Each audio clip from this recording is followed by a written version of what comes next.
All right, I'm going to be doing a video today on this issue of the whole pandemic thing, how it relates to the AIDS epidemic of the 1980s, and how it ties into the everything that's going on. And I'm going to be playing a video. I'm just going to wait a few minutes here, let some people come along. Not an announced live stream, so it'll be better with announcements in the future. But I wasn't sure when I could put this thing out, so a lot of people will watch this after it's been released. So just wait here for a few minutes, see if anybody's going to come along. Let me get it. Okay, let me mute that over there. All right. So what I'm going to do here is, my brother, I'm going to actually bring up the video of the Dr. Robert Wilner, and this is going to be very, very interesting. Let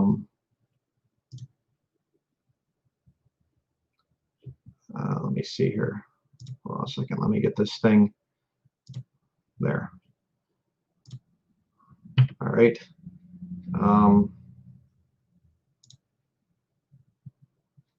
Tell you what, let me do it. Trying to figure out the best way to do this. Just bear with me for 1 minute.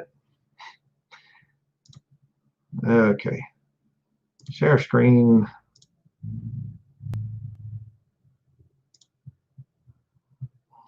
Okay. Now hopefully you can see it. Hi everybody out there. I'm going to play a little bit of this and just tell me, just say yeah we can hear it, or no I can't hear it, or whatever. Let me just try this and then tell me if you can hear it. It means it is a terminator, just like the movie. It terminates life. Okay, can everybody hear that? You just give me a little bit of feedback. I just want to make sure my audio is good. Did everybody hear what he was saying? Good. Okay, then what I will do here, get rid of some of this other stuff.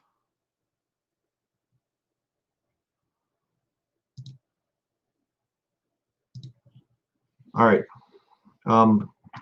So what we're going to do is we're going to play this video, and I want to give some commentary along with it, and I'm going to be actually backing up some of what Dr. Wilner is saying here with other research I'm going to be showing. I actually have here a drug handbook. This is one that doctors would have.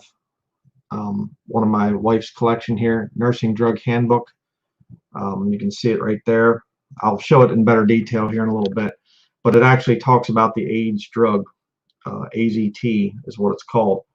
We're going to be discussing this, and it's going to be a really interesting tie-in to what's going on with the current coronavirus thing. And you'll see it's that Fauci is involved with this whole thing. And before we get into what's going on here, I'll just show you. This is Dr. Robert Wilner is his name. There he is. And it says here, let me put this over here. Excuse me. There we go. Here he is. If you go to Wikipedia, it says there about when he was, birth and death there. But it says here, following month on October 20th, 1994, in a press conference at Greensboro, North Carolina hotel, Wilner jabbed his finger with blood. He said what was from an HIV-infected patient. Wilner was heavily influenced by the research of AIDS denialist Peter Duisberg, which has been discredited by the scientific community. They always do that. You gotta love that. Some guy comes out and says, hey, evolution's wrong, that he's a scientist. They'll discredit it, whatever. But notice when he dies. He dies of a heart attack April 15th, 1995. And it's a well-reported, well-known fact that the CIA has ways of killing people and making it look like a heart attack. So I believe firmly that the guy was murdered. I do. And you say, well, why wouldn't the Lord protect him? Well, because you'll see he's lost in the video. He says some things about the Lord, which I will correct from the scriptures. But we're going to play this now, and I'm going to give my commentary as we go through it. It's a very, very important video. So here we go.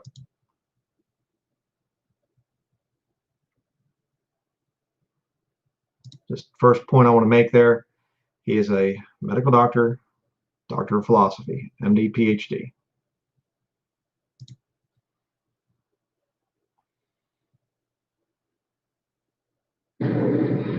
Okay, folks, on behalf of Project AIDS International, I'd like to thank you for coming to this press conference. Dr. Wilner, MD, PhD, will be giving an explanation in just a moment on what we're doing here and what he will be doing with our volunteer, who is Kim Reyes, who is an HIV positive individual. Today, Dr. Wilner will be infecting himself. He will first explain what he will be doing, as well as why he will be doing it. Directly after his inoculation, Dr. Wilner will be explaining any questions that you have. There will be a question and answer period. And I would like to take this opportunity to welcome Dr. Wilner.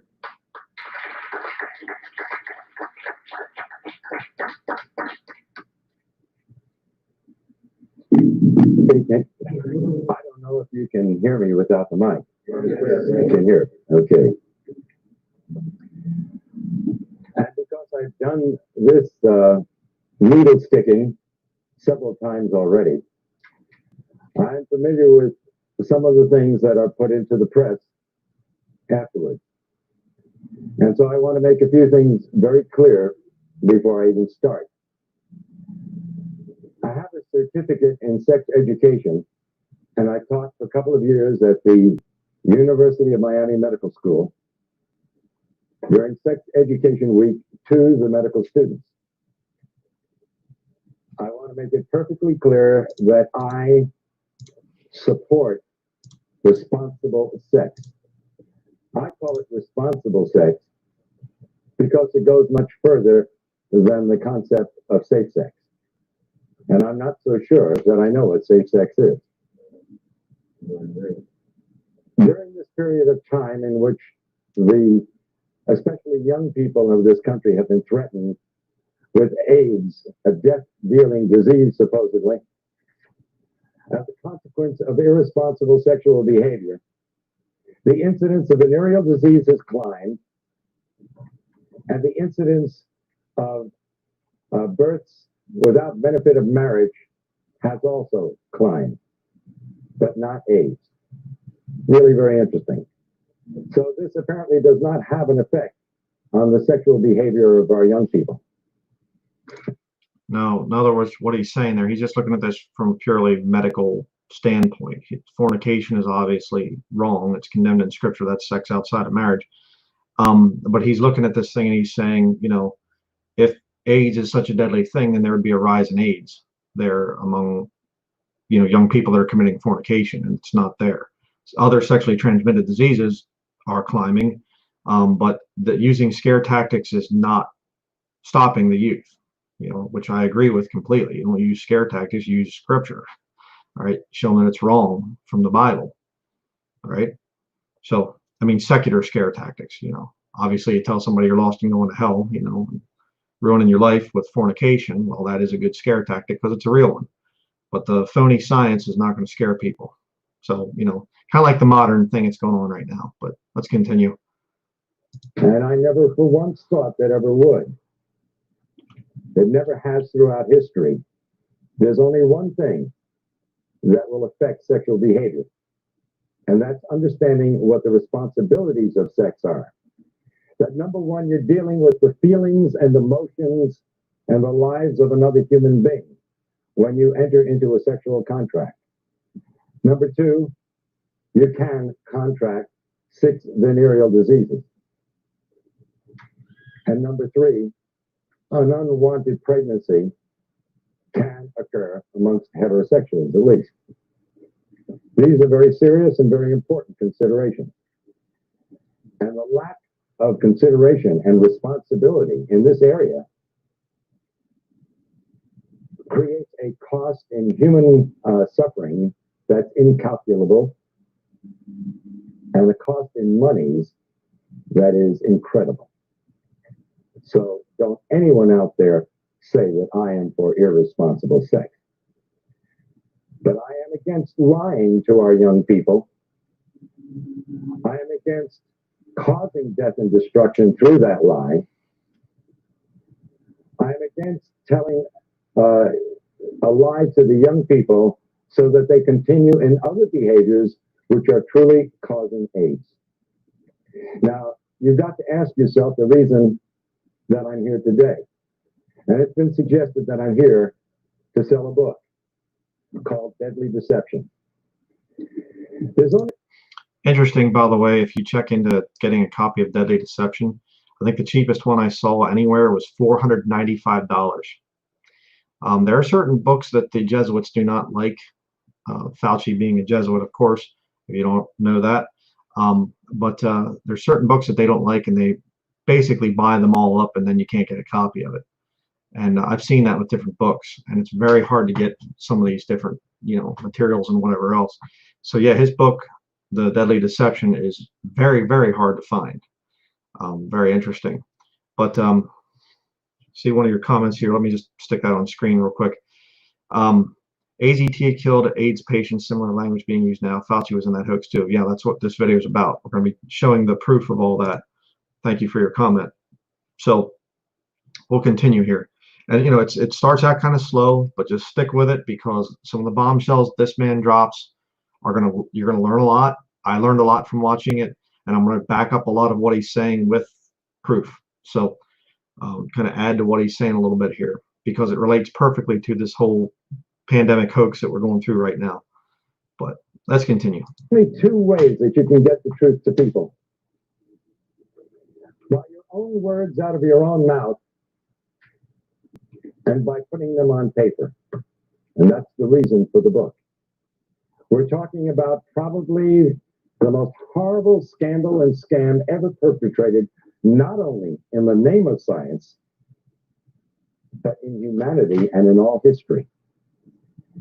Today is December 7th, and I was 12 years old when the attack on Pearl Harbor came. And I remember World War II very well.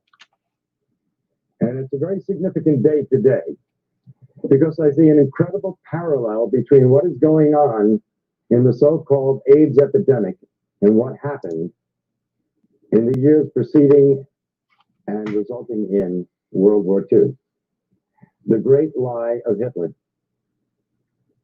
It's amazing. I think he would envy the job being done by members of the National Institutes of Health and even the media, especially in this country. I charge the media with part of the responsibility, and a very significant one, in a current Holocaust that can end up being worse than the one that occurred during World War II. How about that? I charge the media with the Holocaust that's going on. Yeah, kind of like the whole coronavirus thing. The governments of the world would have no control over the people if it wasn't for the media using propaganda to scare people. May the Lord Jesus Christ rebuke harshly all the members of the lying media that have destroyed people's lives. I pray for God's harsh judgment to be upon them. Mercy if they decide to get out of it, if they repent of it, anybody in the media, but you better do some serious repenting and get out of the thing and explain what you were part of if you want to be legitimate. Okay, but let's continue here. There's some really big information coming up. And by the way, let me just show you this. He's talking about this thing being a huge big scandal and whatever else. Let me just share this, worldometer.com. Here you have HIV infected people, 41,965,000. There's another one, 63. Nearly 42 million people diagnosed with HIV/AIDS. And that's going to be very significant to you when we get done with this video, because you're going to realize how big of a scam this whole thing is. You'll see it. But look at the deaths caused by HIV/AIDS this year, 941,351. And they're worried about coronavirus? 42 million people? let's get back to the video. When it was first announced that Dr. Robert Gallo had found the virus that probably caused AIDS, and that announcement was made with Margaret Heckler in 1984 to the press and to the media without one single scientific document appearing in any journal in the United States. And as we know now, without any proof whatsoever that the virus caused any disease. The media picked up on it for the sake of a story. And soon the virus that probably caused AIDS was now the virus that caused AIDS. It was proven in the press and nowhere else.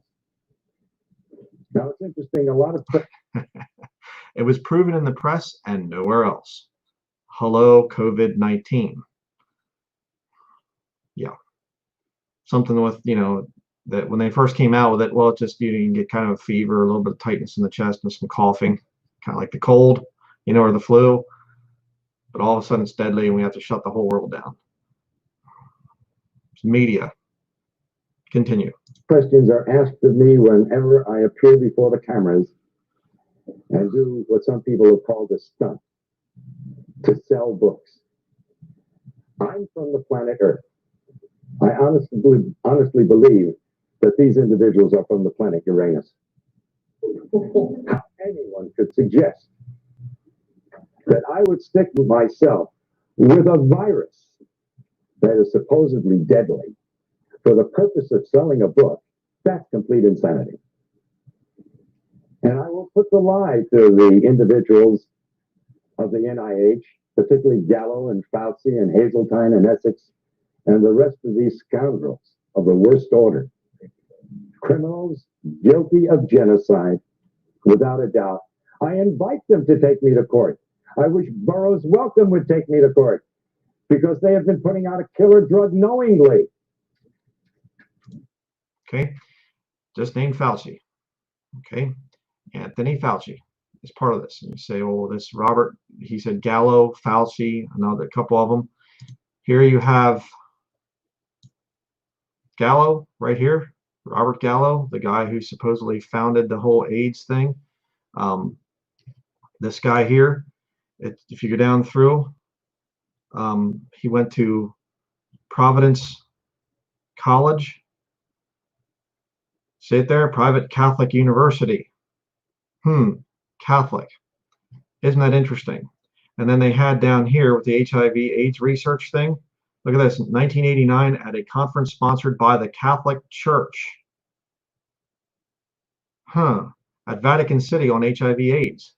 Gallo promised attendees that there would be an effective vaccine by 1992. Do we see how the game is played? We have a virus. Oh, it's a terrible virus. It's going to kill lots and lots of people. We have to have a vaccine. We have to get some kind of special vaccine. And you're going to hear about the quote-unquote cure for AIDS here coming up, AZT, which one of you commented about it. Right here it is. I have it in the drug handbook. Okay, let me just read it a while. Page 189, drug handbook. I'll try to hold this thing up. Ziduvudine, it sounds like voodoo. Ziduvudine, I guess is how you would say that. Azithromycin. Fancy. But you can see it right there. Tell you what, let me stop sharing here just for a minute. So you can see this thing. Come on, focus. There we go. Gotta get myself out of the picture. Okay, right there. And action nucleoside reverse transcriptase inhibitor that it inhibits replication of HIV by blocking DNA synthesis. It alters your DNA.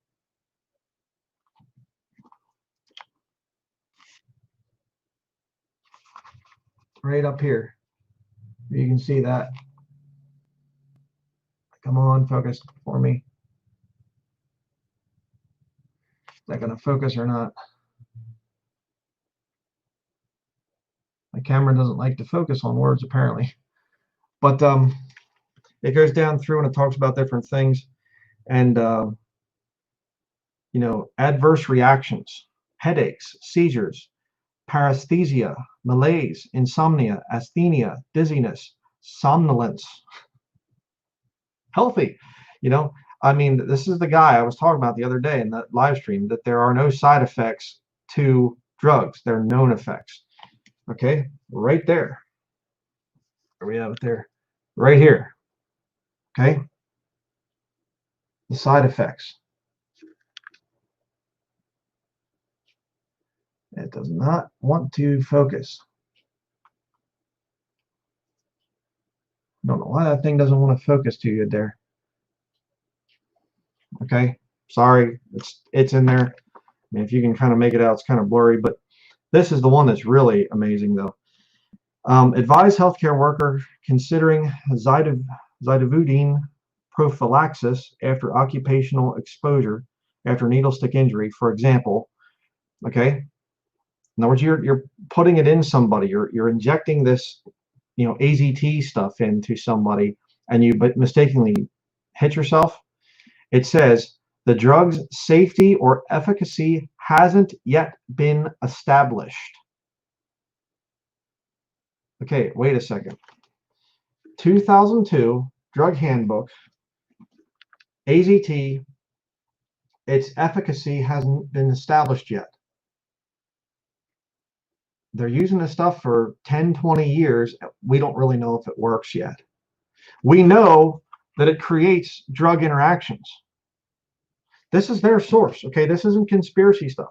This is what nurses are given, okay? Doctors, nurses have access to this stuff. Right there, we know what side effects happen, and if you're taking it with drug interactions, you can have interactions with other drugs. We know that. But as far as it working for patients, we don't really know. We have no idea. We do know that it blocks DNA synthesis, messes with your DNA. Their sources. You can call me crazy or whatever you want to call me. It doesn't matter. Their own sources say it's bad. It's toxic. Okay, and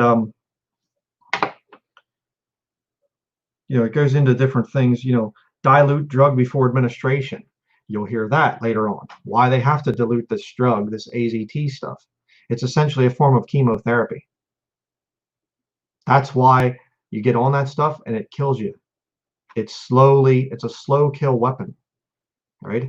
And after watching this guy, I'm convinced that the big pharma thing is an inquisition. I've called it that for years, but you know, they're slow killing people.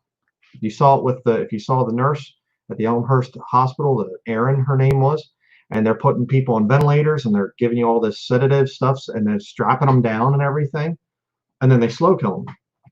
AZT is a slow kill weapon, essentially, and Fauci's part of it.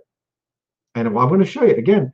I'm going to let Dr. Robert Wilner talk about the thing of chemotherapy being used, that this AZT is a form of chemotherapy.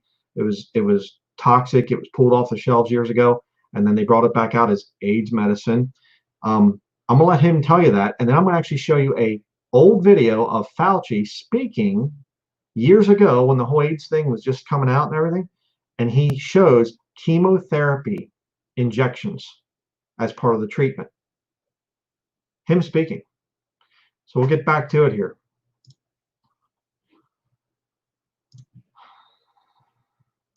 Okay. So, but you see the thing there of Robert Gallo, this Catholic Church thing right there on Wikipedia. I thought that was rather interesting. But check this photo out here. Let me show you this photo. Right there you have it. You have Fauci right here, Robert Gallo, and Hans Zerhausen right there, a German virologist. So here you go. Gallo and Fauci, two partners in crime, genocidal madmen, murdering people, knowingly murdering people. 42 million. Went up from 62 to 63, now it's up to 81. Just in the time I've been doing the video. People with HIV/AIDS. And look at that death rate. Nearly 1 million already this year dead because of this thing. And it's not the disease, it's the treatment that's killing them. But let's get back to the video here. We'll watch some more of this.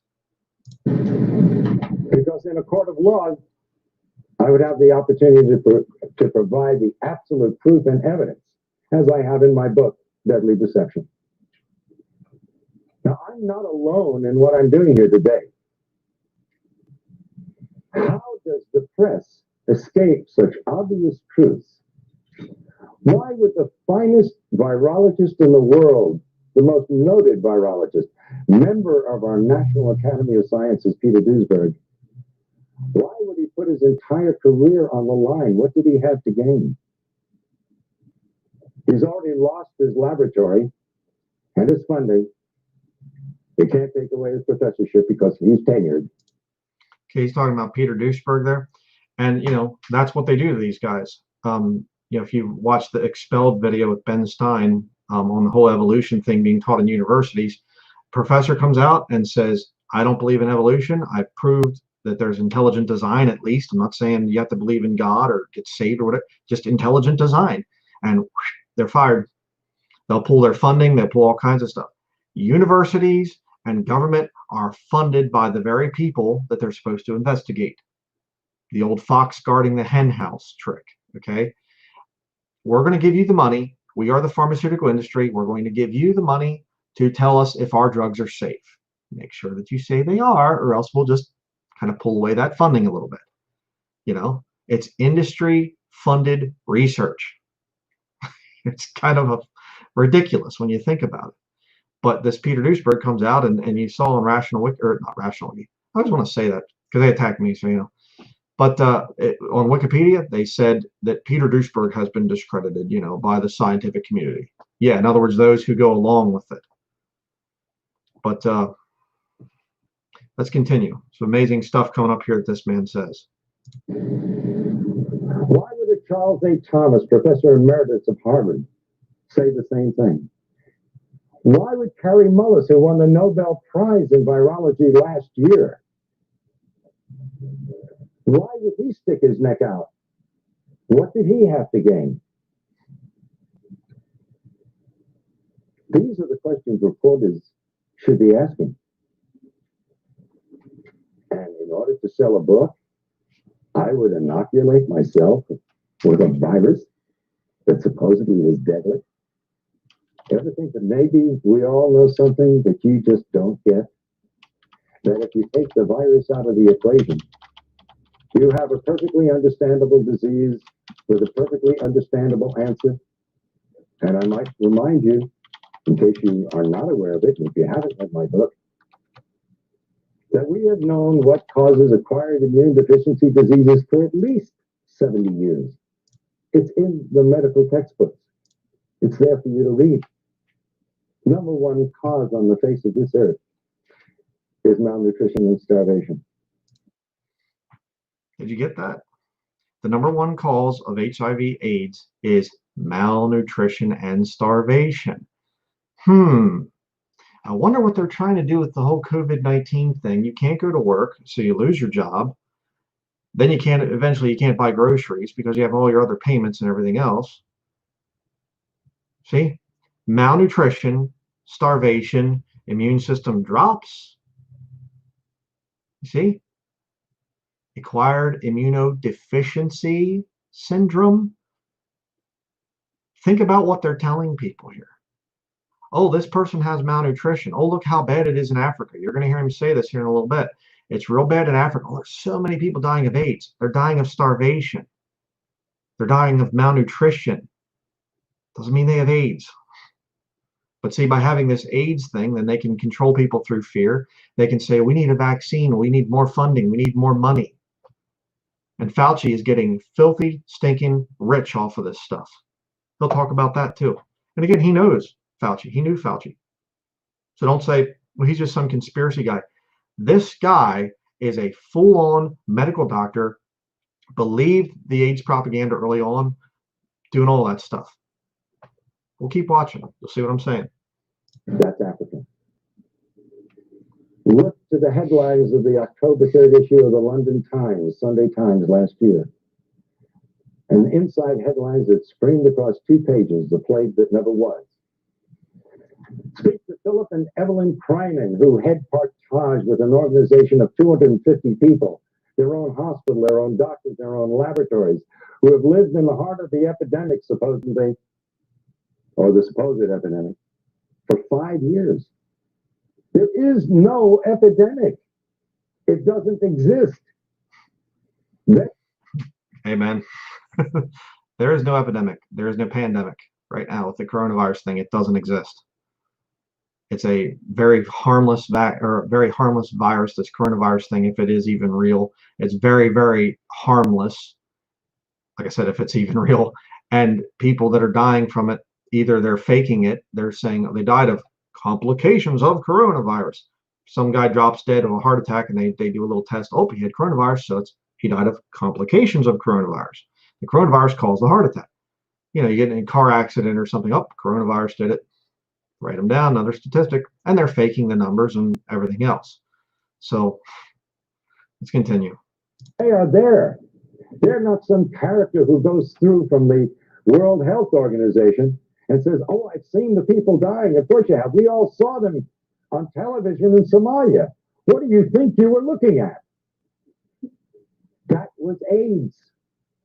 Due to starvation, due to malnutrition. It's no big secret what's causing AIDS. We've known it for 70 years. Number 2 is drugs. And don't just think of street drugs. Because the number 1 cause of AIDS today is actually 2 medical drugs. AZT,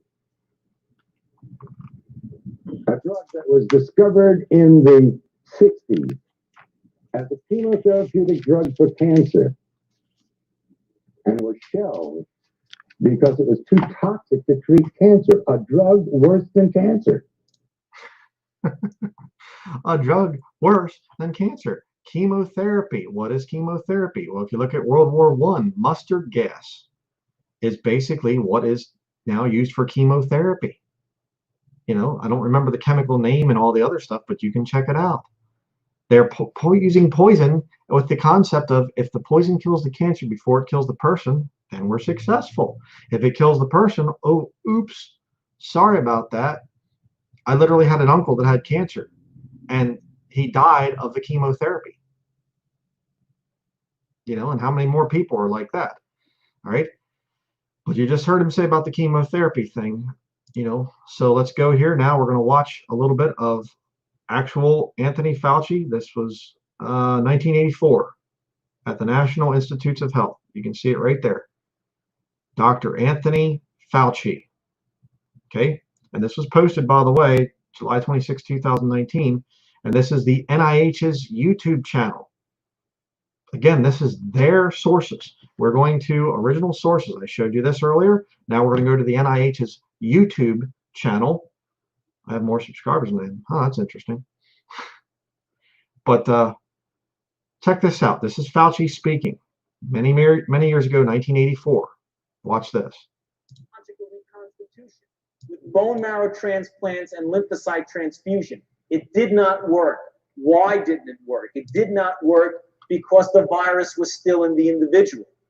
Immunological enhancement. We're now trying factors that are made by the lymphocytes, giving them to individuals for a number of reasons. Okay, immunological enhancements or whatever he said there. Or you could just tell people to get their health in order. You know, let's synthetically make people's immune system better. Let's use chemicals, because see, we can make money at that. If I tell you just to start eating better, get your health in check, get exercise, get better sleep, you know, I don't know, read the Bible, you know, start praying. Oh, well, then all of a sudden the people aren't going to get sick as much. Well, you can't do that. Let's use some petrochemicals to try and help people's immune systems so that they don't get the autoimmune deficiency syndrome. Think about what's being said here, but let's keep watching. To try and boost up their immune response to perhaps curtail the virus in a way that we don't think will completely eliminate it, but curtail it enough so that when we develop, we're not going to eliminate it. We're just going to curtail it. What? Look at this giant remote in his hand too. It's so funny. 1980s technology here. You gotta love this. It's this gigantic remote, for his PowerPoint presentation. Look at this. an agent that has specific activity against the virus, namely something that can kill the HTLV3, then we can combine that with these reconstitution experiments, which will hopefully no longer be experiments, but will be common practice. And those two things together might then rid individuals who are already infected with the virus by a combination of killing the virus and reconstituting the immune response. And you do it all with chemicals. Right, yeah, sure. And finally, as you, I'm sure, have read in the papers, given the fact that we now have the virus in our hands, it is quite possible, in fact, it's invariable, that we will develop a vaccine for AIDS. Uh-oh. Chemotherapy directed against HTLV3 virus. So what Dr. Robert Wilner said, that they're using chemotherapy, a chemotherapy drug, AZT. They're using this thing. It messes with your DNA, according to the Nurse's Drug Handbook. Okay, and they said after all these years, this is 1984, and they're saying after all these years that the drug's safety or efficacy hasn't yet been established. Right there, page 191, Nurse's Drug Handbook. But right there it is. Now that we have the virus in our hands, now we know that we can use chemotherapy, drugs. Chemotherapy kills people. Okay, and there you saw it. This is National Institute of Health's YouTube channel with Fauci.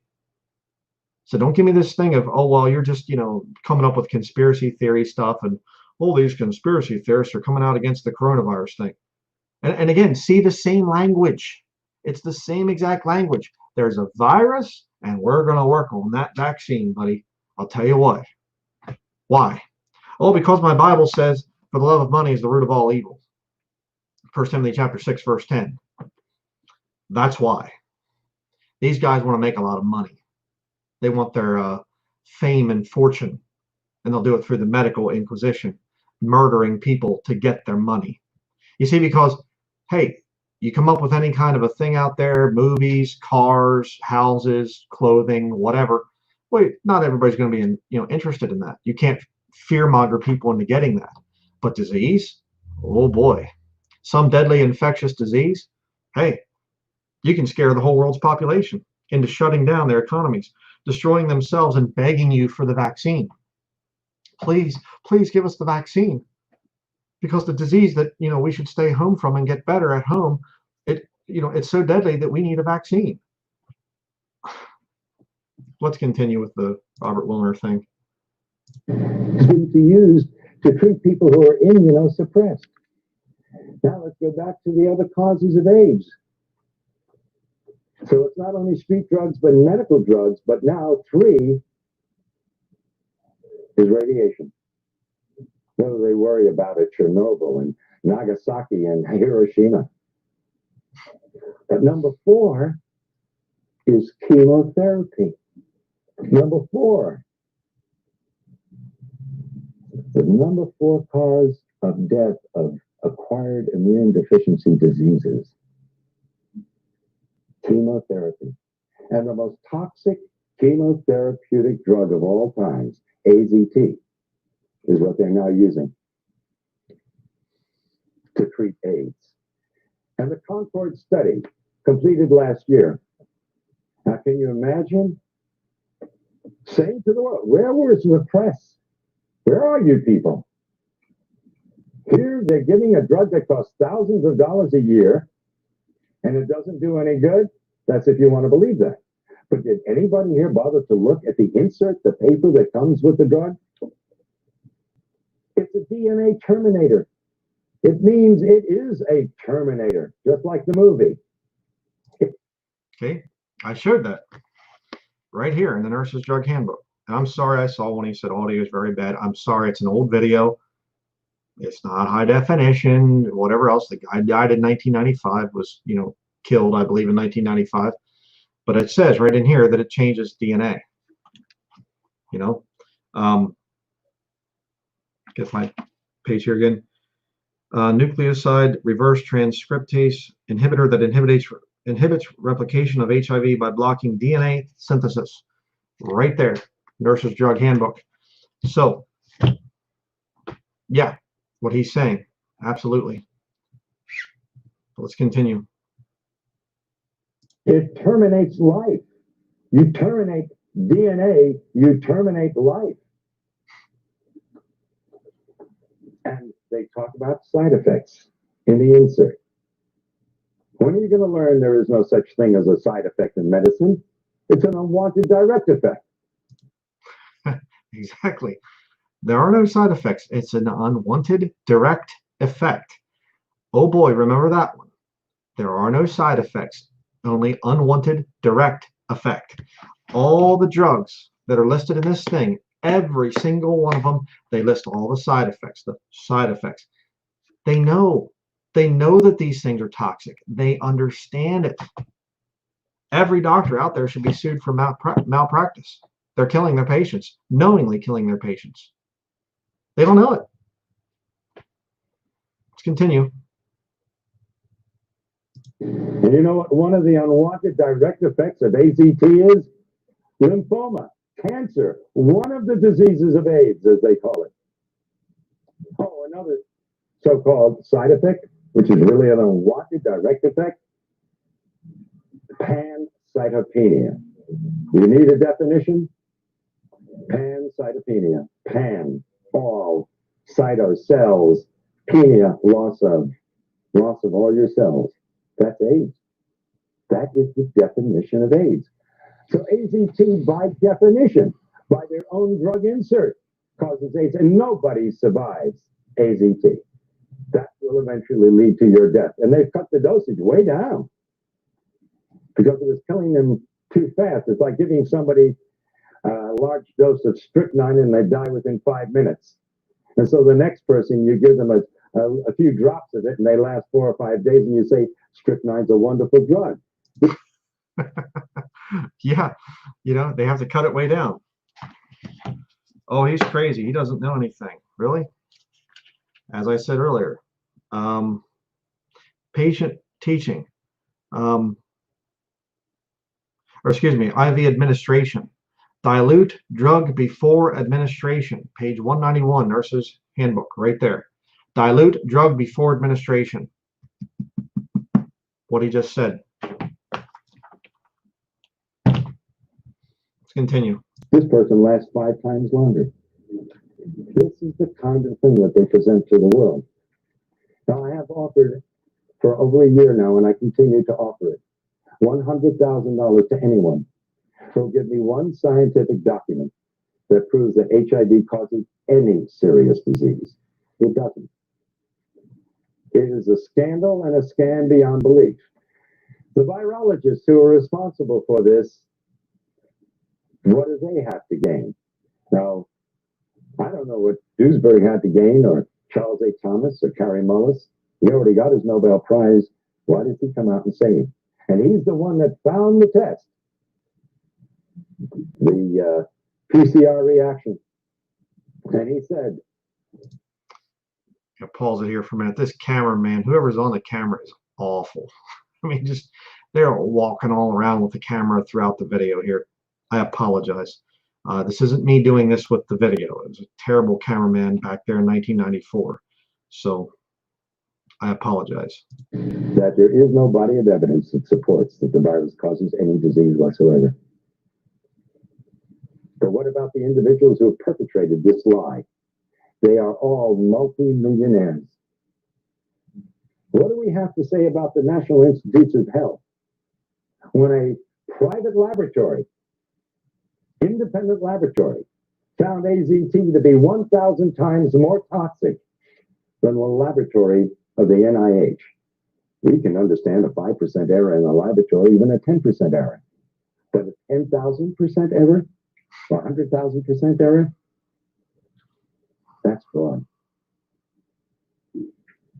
And as I understand it, the word has gone out, and there's even documents and letters to prove it, that the CDC, the same organization that let blacks go untreated with syphilis, well documented.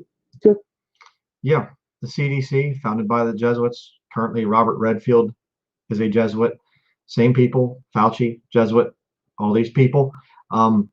They knowingly were infecting men with syphilis, black men with syphilis, and letting them go out and giving it to women and things that they were fornicating with and whatever else, and just, oh, we're just going to watch what happens. This is interesting.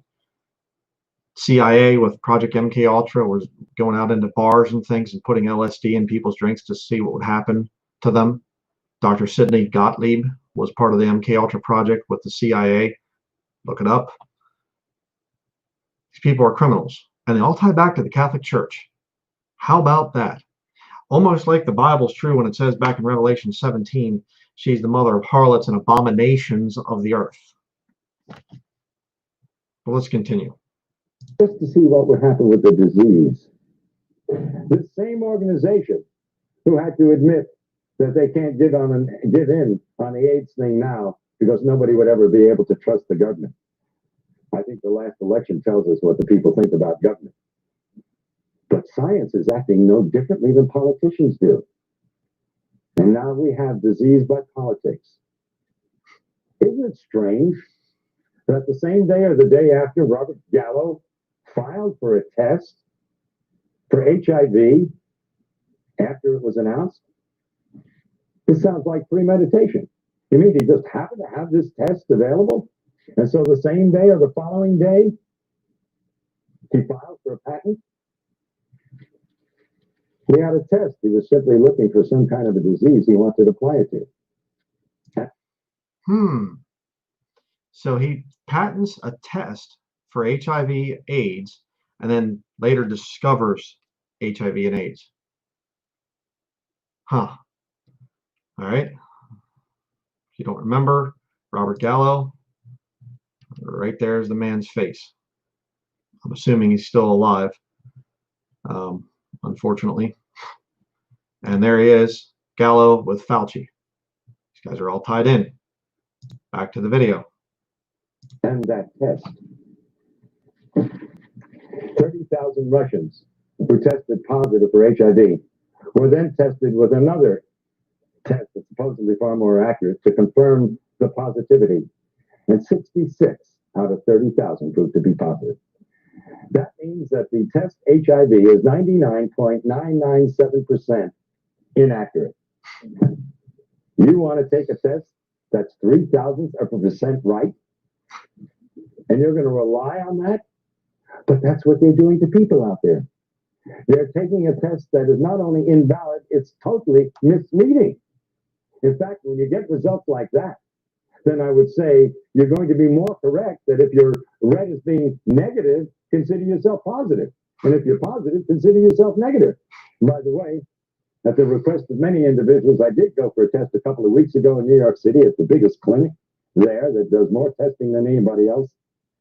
And the doctor who ran it was bragging about the fact that he did more. When I told him about the book I wrote, he said, shh, don't say anything. My patients might hear. I tested negative. And of course, Fauci said that you need, or when he was answering what I did in Cleveland a week ago, he said, well, he's going to have to stick himself 300 times to transmit the virus. Where are you people in the press? So Fauci, in other words, you're going to see it later on. He does it again. He repeats the same thing. Guy comes up that's supposed to be HIV positive, pokes him in the finger, gets the blood out, and then he rubs the needle in the guy's blood, sticks it in his own finger. Dr. Robert Gilner sticks it in his own finger, and he says, okay, there you go. Now I supposedly have AIDS, right? Because this guy's HIV positive, so now I would be. He's been doing this for a while, and he's saying, there's no proof. Show it to me. Goes, gets a test. No, he's not HIV positive, even though he's been taking other guys' blood, sticking it in his own blood stream. And what's Fauci say? Well, he'd have to do that 300 times in order for him to get AIDS or whatever. What? Let's continue. 300 times to transmit a virus? You cannot have an epidemic under those circumstances. If you can't transmit it by blood, you certainly can't transmit it sexually. Unless you're into the real sadistic acts during sex. I don't know how much blood you want to draw. It's literally unbelievable what they're getting away with. How does the press let this go? Oh, an epidemic. The United States government says 12,000 people died each year from 1985 to 1992. Now, a child in public school will tell you an epidemic starts out in 1 year. You got everybody's involved. That's where they would put it. 12,000 a year for 7 years in a row? That's not epidemic. By definition, it's endemic. And you would expect in 7 years, considering it spread sexually, that you'd have probably 15 to 20 million. We're a pretty active country when it comes to sex. We like to put it down, but we sure belie it in that behavior that we do. Oh, an epidemic, really. In Russia, 105 deaths from AIDS since 1987. In Philippines, 80 deaths since 1984. Epidemics? See, it's the same thing. Same thing that they're doing now. There's so many countries, very few people are dying of the coronavirus thing, but it's a pandemic. Oh no, what are we going to do? They're trying to make it a fear thing to raise up a fear of the people so they can create a vaccine and cause a lot of people, to take the vaccine. I mean, if they could vaccinate everybody on Earth, $7 billion plus dollars, if it's only $1 per vaccine. And it would be more than that. So they're looking at huge money here. Money's the root of all evil. Continue. There is no epidemic. But who has to gain from this? Dr. Duesberg? What is he gaining from this? That alone should alert the press to who's telling the truth. And if you hear an argument amongst politicians and one calls the other names and doesn't answer the specific charges scientifically, who's the liar? Fauci and Gallo, instead of answering the scientific conflicts and contradictions that Dr. Duesberg has so brilliantly pointed out, instead of answering them, they call him a homophobe. Okay, get a hold of that one. Instead of answering science that a medical doctor brought out, they just start calling him names. Not much changes, does it? Okay, I've been the brunt of so many different names and smear campaigns and everything else over the years because of what I've preached and taught against the papists. They don't answer me. They don't answer me from the scriptures. Oh, you're a nut. They call me all kinds of names. I'm not even going to repeat some of them and things. You've seen them if you've been, friend of the ministry. I mean, it's just are being called homophobes by coming out and saying that AIDS is not actually what's killing sodomites. See, little mind control things that Fauci and these other guys are doing. Name calling. Continue. Can you imagine? I've been called a homophobe too. I wonder, I come here with a message of hope to not only the gays, but to the blacks and the Hispanics and all the other outcasts of society, which strangely enough are the only groups that have been connected with the so-called AIDS. Because you see, if you belong to one of those groups, you've got AIDS. But if you don't belong to one of those groups, you get the respectable diagnosis of you have tuberculosis, you have lymphoma, you have leukemia, you have Kaposi sarcoma, pneumocystis pneumonia, 30 plus diseases. Where is the press? How do they buy a story that a virus knows what country it's in? 3 symptoms in Africa, but 30 diseases in the United States and Europe. How do they buy the story that a virus has prejudices? It prefers men over women 9-1 in the United States and Europe, but men and women equally in Africa. You know, again, kind of funny what he's saying here. It's compared to the modern coronavirus thing. You know, the coronavirus is really bad in certain cities and not there at all in others. Wow, magical. Yeah, some countries it's there and some countries it's not. It can come into some countries and only a few people die. Others, it's tens of thousands dying. Okay, so I guess the coronavirus prefers, you know, to kill Italians because there's Italians, you know, in Italy that died a lot, and then there's Italians in New York, so they got killed a lot too, you know. So, but other people in other states and other cities and things didn't die quite as much. Yeah, continuing. It knows whether you're gay or straight, married or single, black or white. It should be hired by the immigration department because it does one heck of a job. This is what they've been feeding to the public, and this is what you and the press have published. It's funny, every time that I've stuck myself with a needle, I get calls from major television shows by excited young people who want to tell the truth. And then I get a call 3 days later telling me that it's been nixed at a higher level. That's no surprise. After all, Okay, pre-internet here, basically. I mean, essentially, you know, internet was very, very young in its infancy back there, and infancy back in 1994. But you know, it wants to go to the media and everything else and get the truth out there, and any, you know, the higher ups say no, squash that story. Yeah, you know, just change the algorithms today and squash the story through Google and whatever. Yeah, censoring. Not much changes. who am I fighting? Two drug industries, one supposedly legitimate and the other illegitimate. And they do an awful lot of advertising, the supposed legitimate ones. All those things out there that they sell for your colds and everything else, that's the pharmaceutical industry. And they also put out prescription drugs, most of them. And they pull the purse strings. And so we have a better propaganda machine in the United States than Hitler had in his time. Amen. What I've been preaching for a long time. Big Pharma. Exactly. See it over there in the comments. Yeah. Big Pharma. They control it. You see the you know, the advertisements on TV. Get Protolax.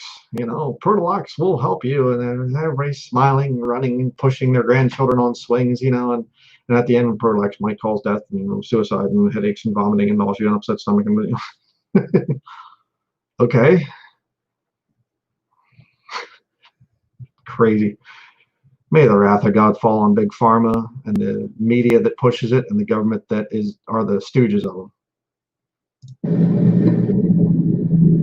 You see, Hitler pulled off a lie, and he was condemned for it by most of the world, although believed by three major groups of the Axis powers.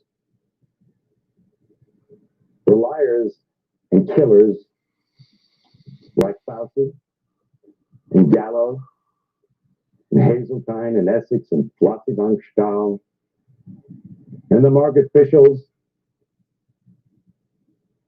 These people are getting by with the lie and getting paid immense sums of money for it and praise from the rest of the world while they murder. The study at the university. Yeah. Again, I got to pause it here. Again, oh, Dr. Fauci. Oh, he's a hero. Oh, he's doing so much. You see it all over the press, all over YouTube. You can't escape it. Oh, we're so thankful for Dr. Fauci. Oh, he's killing people. He's lying. He's killing people. He's destroying the economy. Him and all the other Jesuits. They're trying to divide and conquer the nation. Oh, he's so wonderful. Same thing going on back here. What a brave man. He's coming out and he's speaking against, you know, he's speaking against, you know, or he's speaking about the whole AIDS thing and everything else. Here he is. Oh, what a hero. No, he's making a lot of money off of a bunch of suckers. And you have a real doctor here that tries to come out and explain it. Continue. The city of Miami was completely fraudulent. You see, I believed that the virus caused AIDS from 1984 to 88, and I treated AIDS patients. One of the few doctors willing to. Doctors were scared for their lives to even treat the patient. By the way, sticking my finger, nothing new. I did it lots of times in treating my AIDS patients. And in fact, it's amazing that in spite of the fact that we are at such great exposure to this deadly disease, the incidence of the disease amongst medical personnel of all types is less than the general population. This is a first in the history of science. Think about that. How is it possible? Maybe the virus has nothing to do with it. Not only maybe, the virus has nothing to do with it. In 1988, I was invited to a dinner. Think about that again, compared to the whole coronavirus thing. If coronavirus is so horrible and deadly and everything else, why aren't all the doctors and nurses that are in the hospitals dying from it? The deadly, horrible diseased people come in. Shouldn't the medical staff be dropping dead? We have no known cure. What can we do? We have to get a vaccine. Oh, what if we're exposed to it? Well, the medical personnel are all the time. They're not dropping dead. Continue. Where Burroughs Wellcome was going to push AZT as a drug for treating AIDS. And we were told we could ask questions during the dinner because Margaret Fishel was going to be speaking. And when she mentioned that the drug AZT had 56 side effects, I raised my hand. And I said, Dr. Fishel, how do you do a double-blind study on a drug with 56 side effects? You've got to know if you're on the drug. And she said to me and the rest of the doctors sitting there, well, the placebo had 31. And I raised my hand again. How could a placebo have 31 side effects? Yeah. Okay. A placebo, typically, when they do a drug test, is a sugar pill or something of that nature that has basically no side effects. It can't have side effects.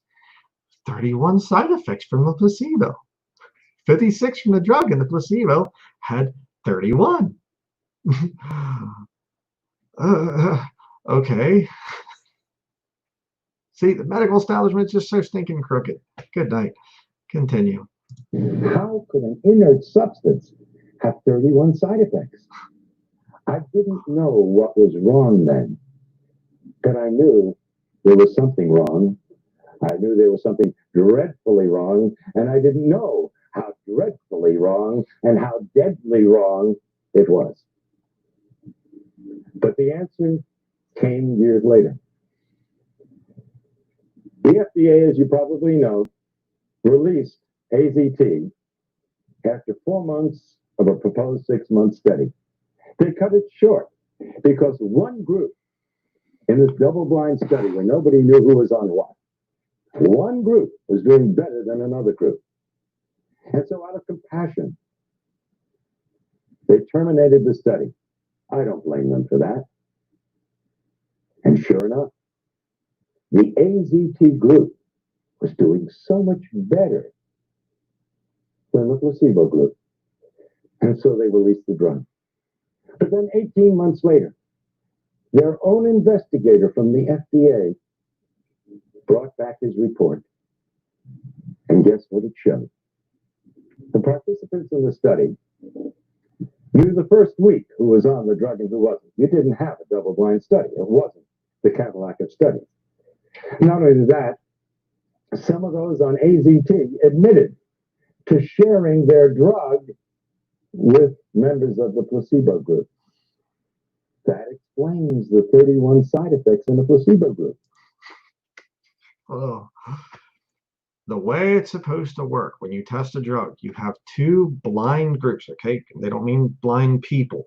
It just simply means they're not talking to each other. They're not saying, hey, I'm taking this pill. What are you? They're supposed to be separated, not supposed to talk. okay, about what side effects you're feeling or about what the drug, whatever sickness you're supposedly having and whatever. Not only were these groups talking with his AZT test, but they were also sharing the drugs. So the AZT people were giving people on the placebo the AZT drug. That's why the people on the placebo were getting side effects. Insanity. But we got to get this thing out.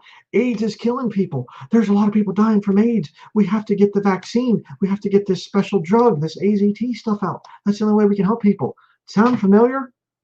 Does it sound familiar?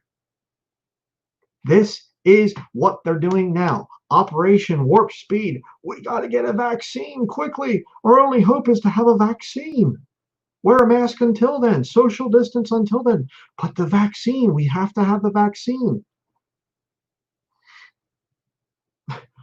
Same thing. I gotta click on a comment here. Pharmacia, sorcery. Exactly. Pharmakia in the Bible is a Greek word used for witchcraft in your King James Bible. So, exactly, Elizabeth, you're exactly right. Yeah. Continue. Some of them are taking AZT. Side effects. Drug. And by the way, that makes it a complete washout as a scientific study. Right then and there, the drug should have been discontinued, called back. But then came the kicker in this report. The individuals on the AZT in the 4 months of the study received 6 times more blood transfusions than the placebo group. What happens when you get a blood transfusion? You look better, you feel better, and you live a little bit longer. But the most important question and lesson from all of this, you must ask the question, why did those on AZT need 6 times more transfusions in a 4-month period than the individuals on the placebo? Because okay, who's the guy talking down here? Shane. Who's the guy talking? Dr. Robert Wilner. Okay, right there you can see under his name here, Dr. Robert Wilner.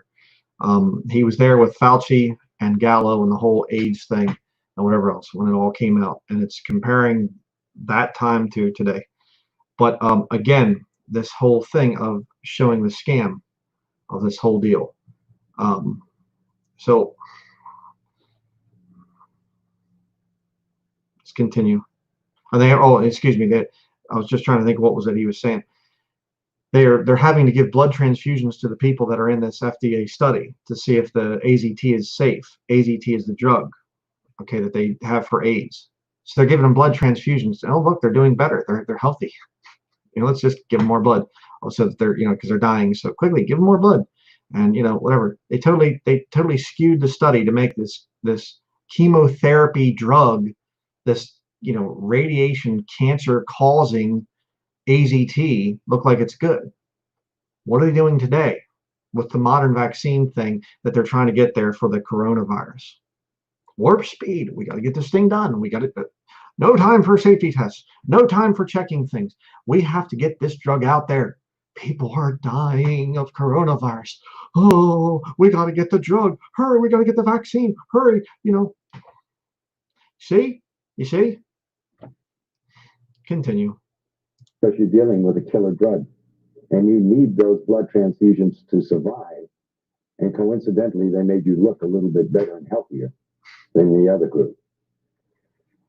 And then after I go through all this, invariably someone's going to ask the question, so what really causes AIDS?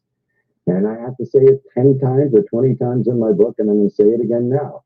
We have known for 70 years why the other individuals in the study died. The number one cause is malnutrition and starvation. Well, to an extent, that was true of some of these individuals, but only true because of the second reason. The number two cause is drugs. You recall, you fellows and gals in the press, a couple of weeks ago, you reported in your newspapers that we were killing off our senior citizens with too many drugs. And how do you cure them? You get them off the drugs. And how were these people? Medical doctors saying this stuff, folks. I come out and I say, get off your drugs. Natural health, superfoods, herbal cures, just nutrition, proper rest, exercise, get away from television, pray, read your Bible, getting older people off of drugs. And I get people saying, how dare you? You're trying to take people off their medication. That's life-saving. They need that medication. You're the murderer if you're trying to keep older people on drugs. You're the sick individual, not me. My words are backed up by a medical doctor right there.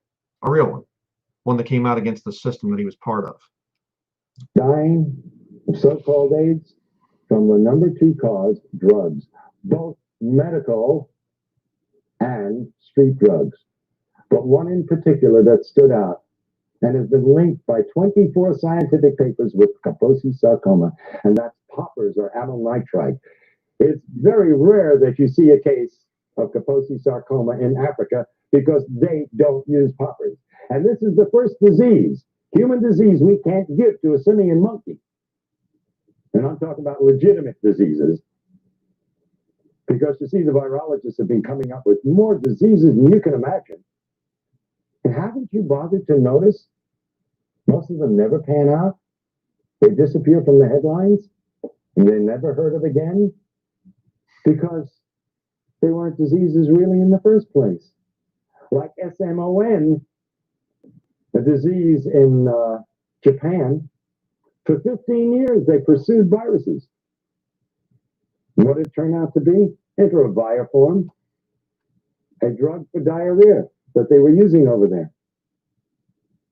Amazing, isn't it? So if you didn't get what he just said there, it was a drug for diarrhea that was causing this horrible, deadly disease. And they stopped using the drug, and all of a sudden the disease went away. Oh, wow. Oh, brother. Continuing here. And, for those of you just joining, go back when this thing is done and watch the whole thing. It's so important. It's extremely important because it backs up everything I'm saying from a medical doctor. Yeah. Continue. And they spent 15 years and lots of millions of dollars. But guess what our virologists have done?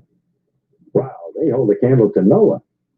For 20 years in Nixon's war on cancer, they spent over $20 billion looking for a virus that caused cancer. $20 billion spent by the medical goons looking for a virus that caused cancer. Oh boy. You see? Oh, the cancer, originally I think it's caused by a virus. Oh, okay, now we'll just change our story. $20 billion spent. Continue. And they came up empty-handed. They not only couldn't find a retrovirus, which was the ideal choice because it doesn't kill cells, and it's multiplied by the cells, which is what cancer cells do, but they never found any disease that it caused. But guess what they chose for the scam of AIDS? A retrovirus. Already $20 billion in 20 years, we found nothing that it does. And we also found that absolutely it doesn't kill cells, because if it did, it would commit suicide. It needs the cell in order to replicate, to be alive. So the epidemic would be over before it began. It's impossible. But this is the virus. They just spent another $20 billion in only 10 years' time. And they're asking for more. And now they want to give us a vaccine. See? 1994 with the whole AIDS, epidemic thing. Nothing changes. People forget things. You don't learn from history.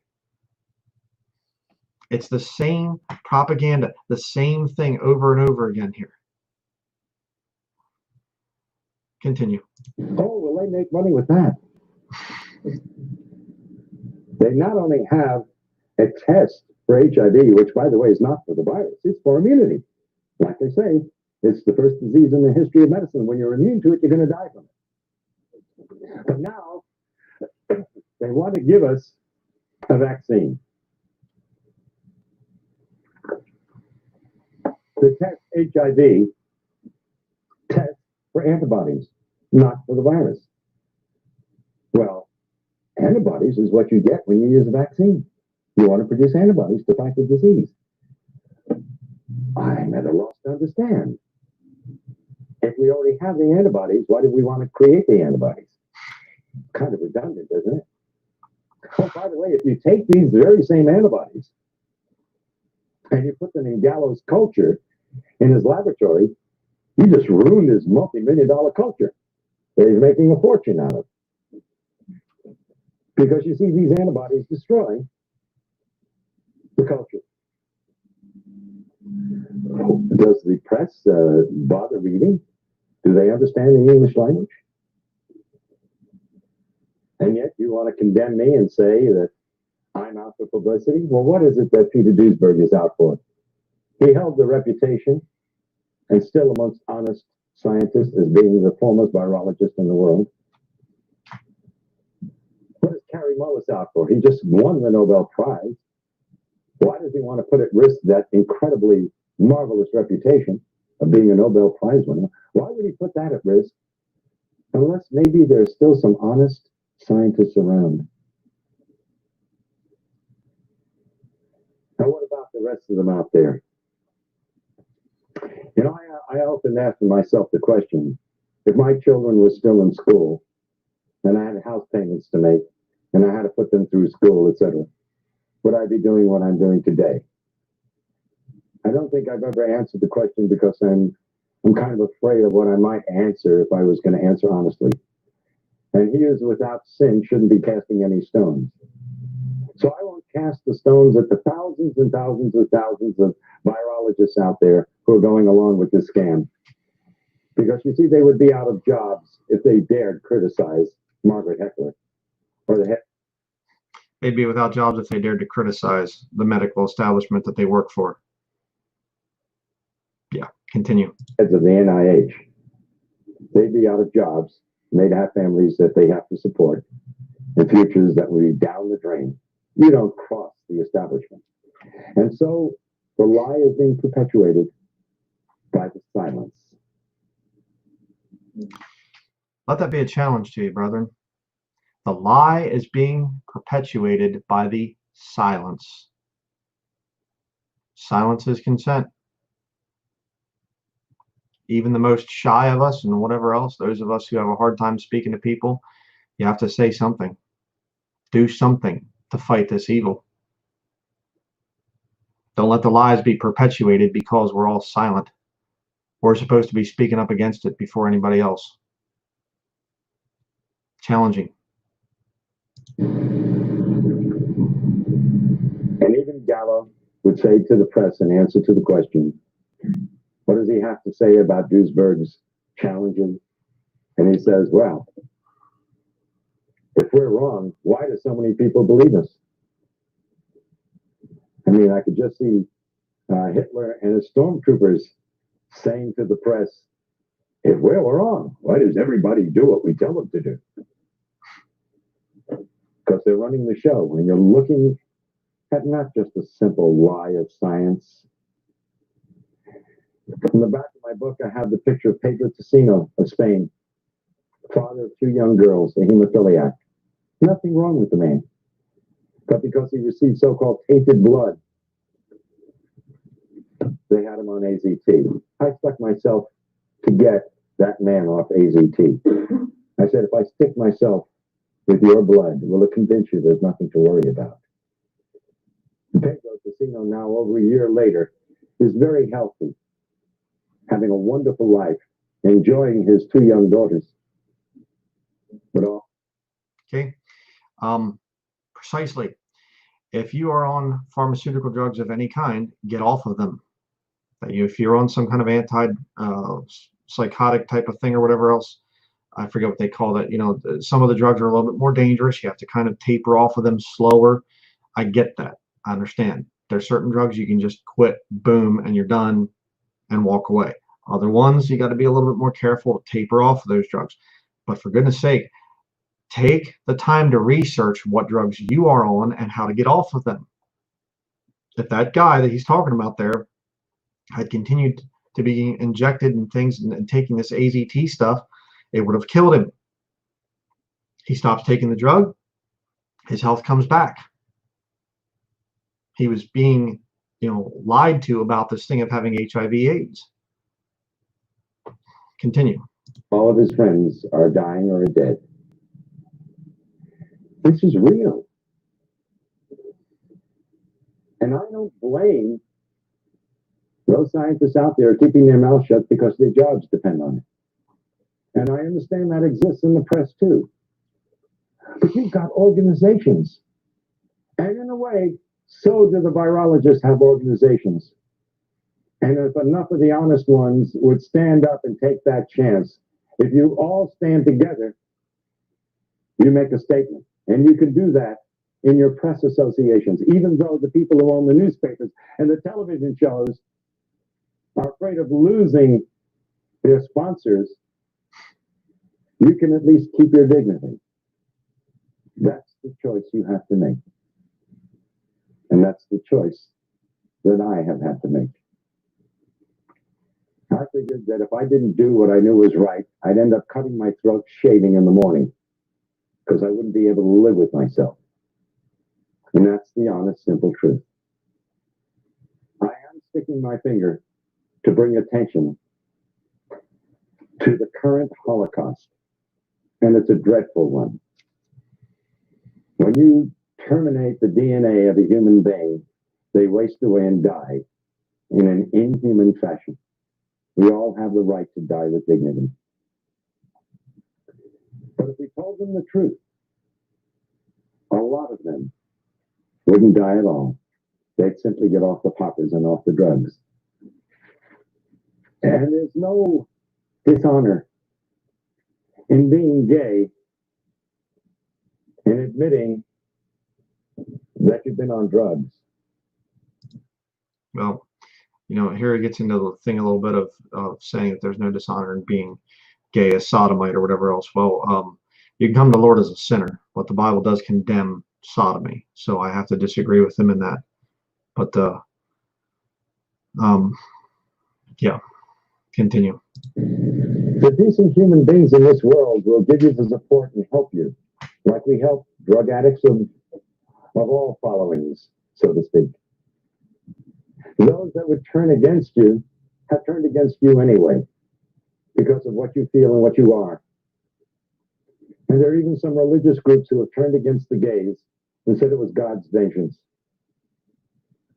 How can you believe in a loving God and believe that that God would cause such a terrible disease amongst humans? Okay, God does punish the wicked, certainly. That does not mean that I stand for what the media lies are about this whole HIV/AIDS thing. Doesn't mean that. But you can't twist the scriptures and say God won't punish people for contradicting his word, for sinning against what he commands. So again, I would have to disagree with Dr. Robert Wilner on that. Now, this is a man-caused disease, but we all make mistakes in life.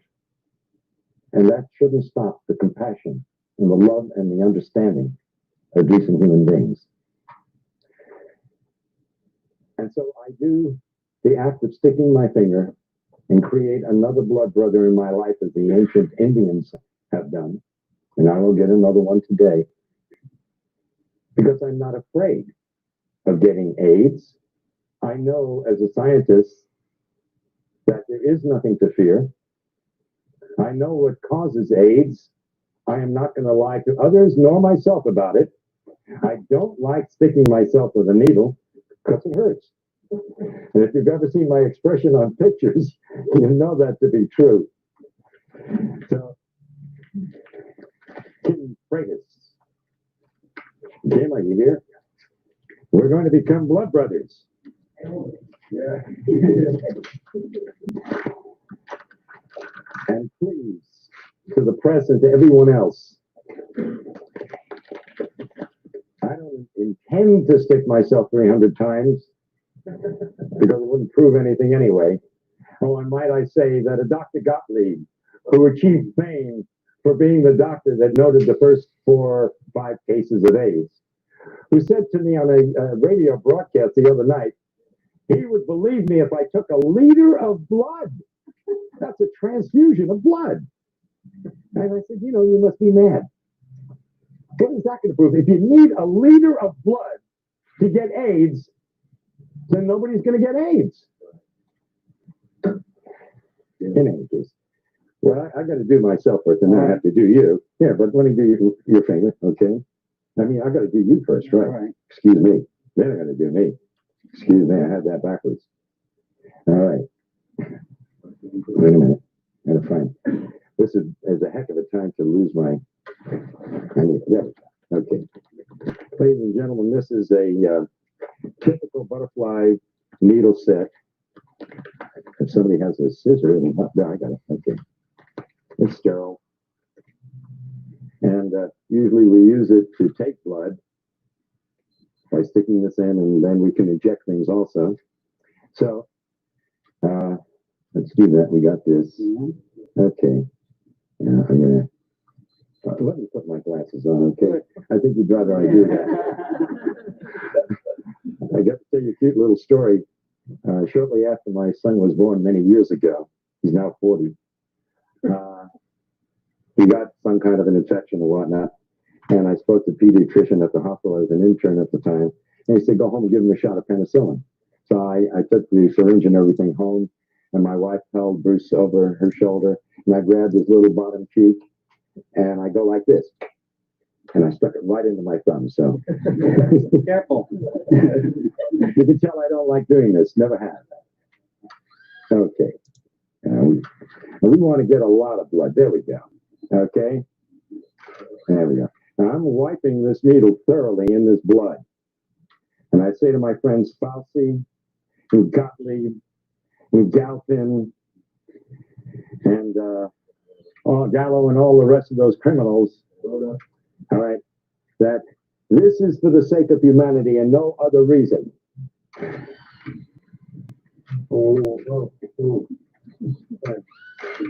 And believe me, it hurts.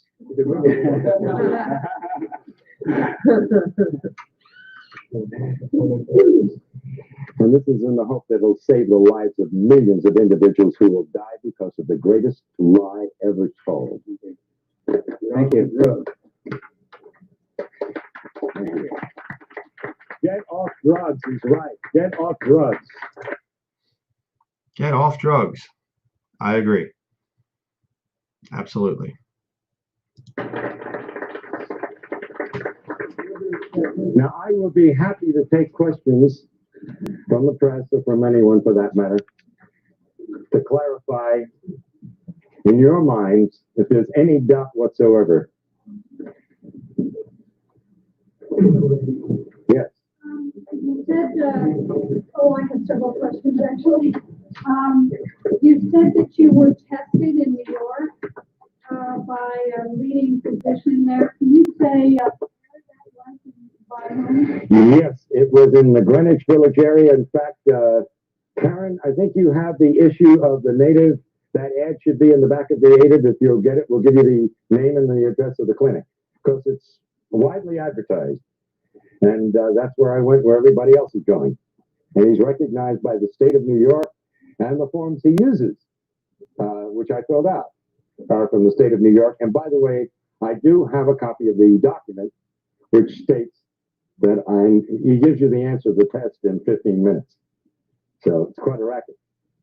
And by the way, it's very interesting because that you asked the question, because you see, I was in a quandary as to what possible purpose could this serve.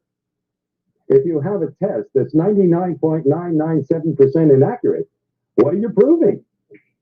You would treat somebody with a deadly drug on the basis of a test that's totally worthless. And by the way, let me point out that a research group in Australia in the past year have stated that not only is the test completely inaccurate, it's totally nonspecific. That you could be positive if you had the measles, if you had the flu, if you had a flu shot from your doctor. Okay. Again, think of how it lines up with the whole modern coronavirus thing.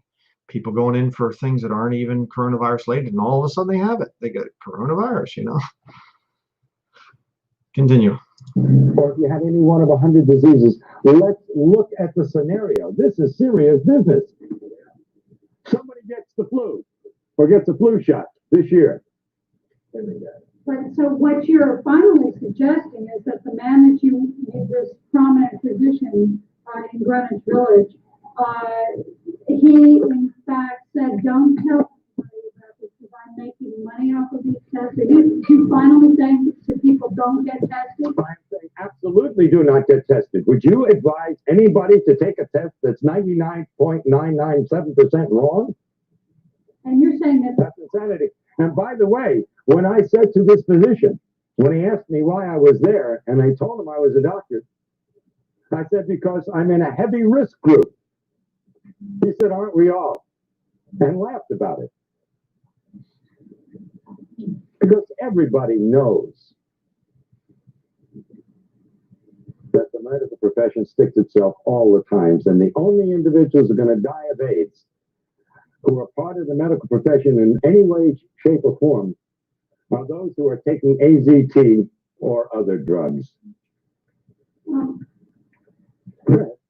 You said that AIDS is not an epidemic, it's an endemic circumstance of a variety of factors, including malnutrition and drug use.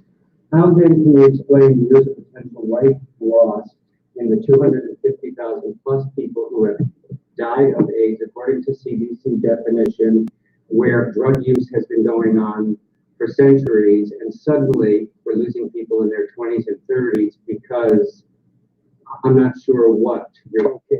That's an excellent question, really. And you're using your head. That's the kind of question should have been asked of Gallo at the very beginning.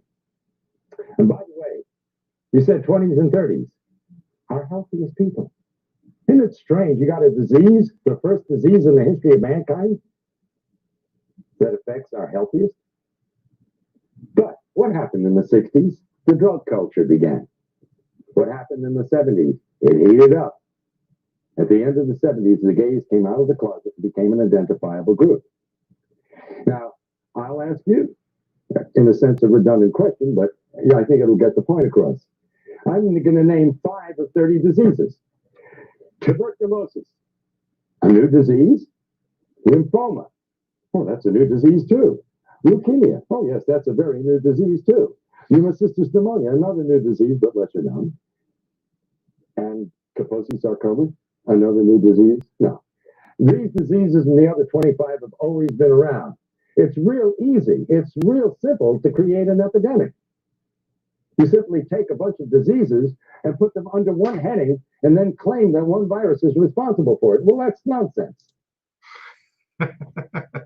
Take a bunch of diseases, put them under one heading, coronavirus, and then just blame it on the coronavirus. Okay? Yeah. Continue. First of all, let me offer the proof. The reason it appeared, which I think is the essence of your question, as though it were some new epidemic coming on, is because it appeared in a select population, the gay population. But it only is appearing in gays who are on drugs. And especially, and substance abuse, right. And remember, by the way, too, that alcohol is a drug. And remember, these individuals, many of them, extremely promiscuous, would get one venereal disease after another, and they'd be taking antibiotics for these diseases all year long. And it's a matter of medical fact that antibiotics are immune suppressive. Now, get that one too, brethren. Antibiotics are immune suppressive. Okay, if you get a cold and you go and you take antibiotics, whatever, the doctor gives you antibiotics or whatever, it's going to suppress your immune system. Okay, there's so many things in this video. That's why I wanted to play this thing. There's just so much stuff that this guy says. It's so important to get a hold of. You take an antibiotic, it will kill your healthy gut flora, the bacteria, the good bacteria that's in your stomach that helps with digestion and everything else. It will kill that, and you'll start to have problems. You need to have probiotics like yogurt, kefir, sauerkraut, fermented foods. Those things all, kombucha, they all have healthy bacteria. You need that. But if you're constantly taking antibiotics, it's going to kill all the bacteria. Antibacterial soap. What are they having people doing with this whole coronavirus thing? Wash your hands with antibacterial soap. Just constantly antibacterial soap, just all the time. We moved here to this new office. I came in, there was antibacterial soap around, threw it all out. I'm not even going to let it touch my skin. It's terrible, absolutely terrible. Continue. Now, let me offer one very important bit of investigative reporting for you. It was reported in the newspapers a couple of years ago that this HIV was found in blood that had been preserved in laboratories in the 1940s. They went back and looked at some of these samples. They found HIV. Just like coronavirus. We proved that in another one of our live streams. Coronavirus has been around for a very long time. Which, by the way, has been around certainly for thousands of years. But let's just use that one example. If we had HIV in the population in the 1940s, and we had homosexuals in the 1940s, and by the way, according to Kinsey, 10 to 15% of the heterosexual population preferred anal intercourse, where in the world was your epidemic? It wasn't suitable for a scoundrel like Robert Gallo in the 1940s. He wasn't old enough, or maybe he was born just about that time, for somebody to come along and to pull off a scam of this magnitude. And now they're caught up in a maelstrom.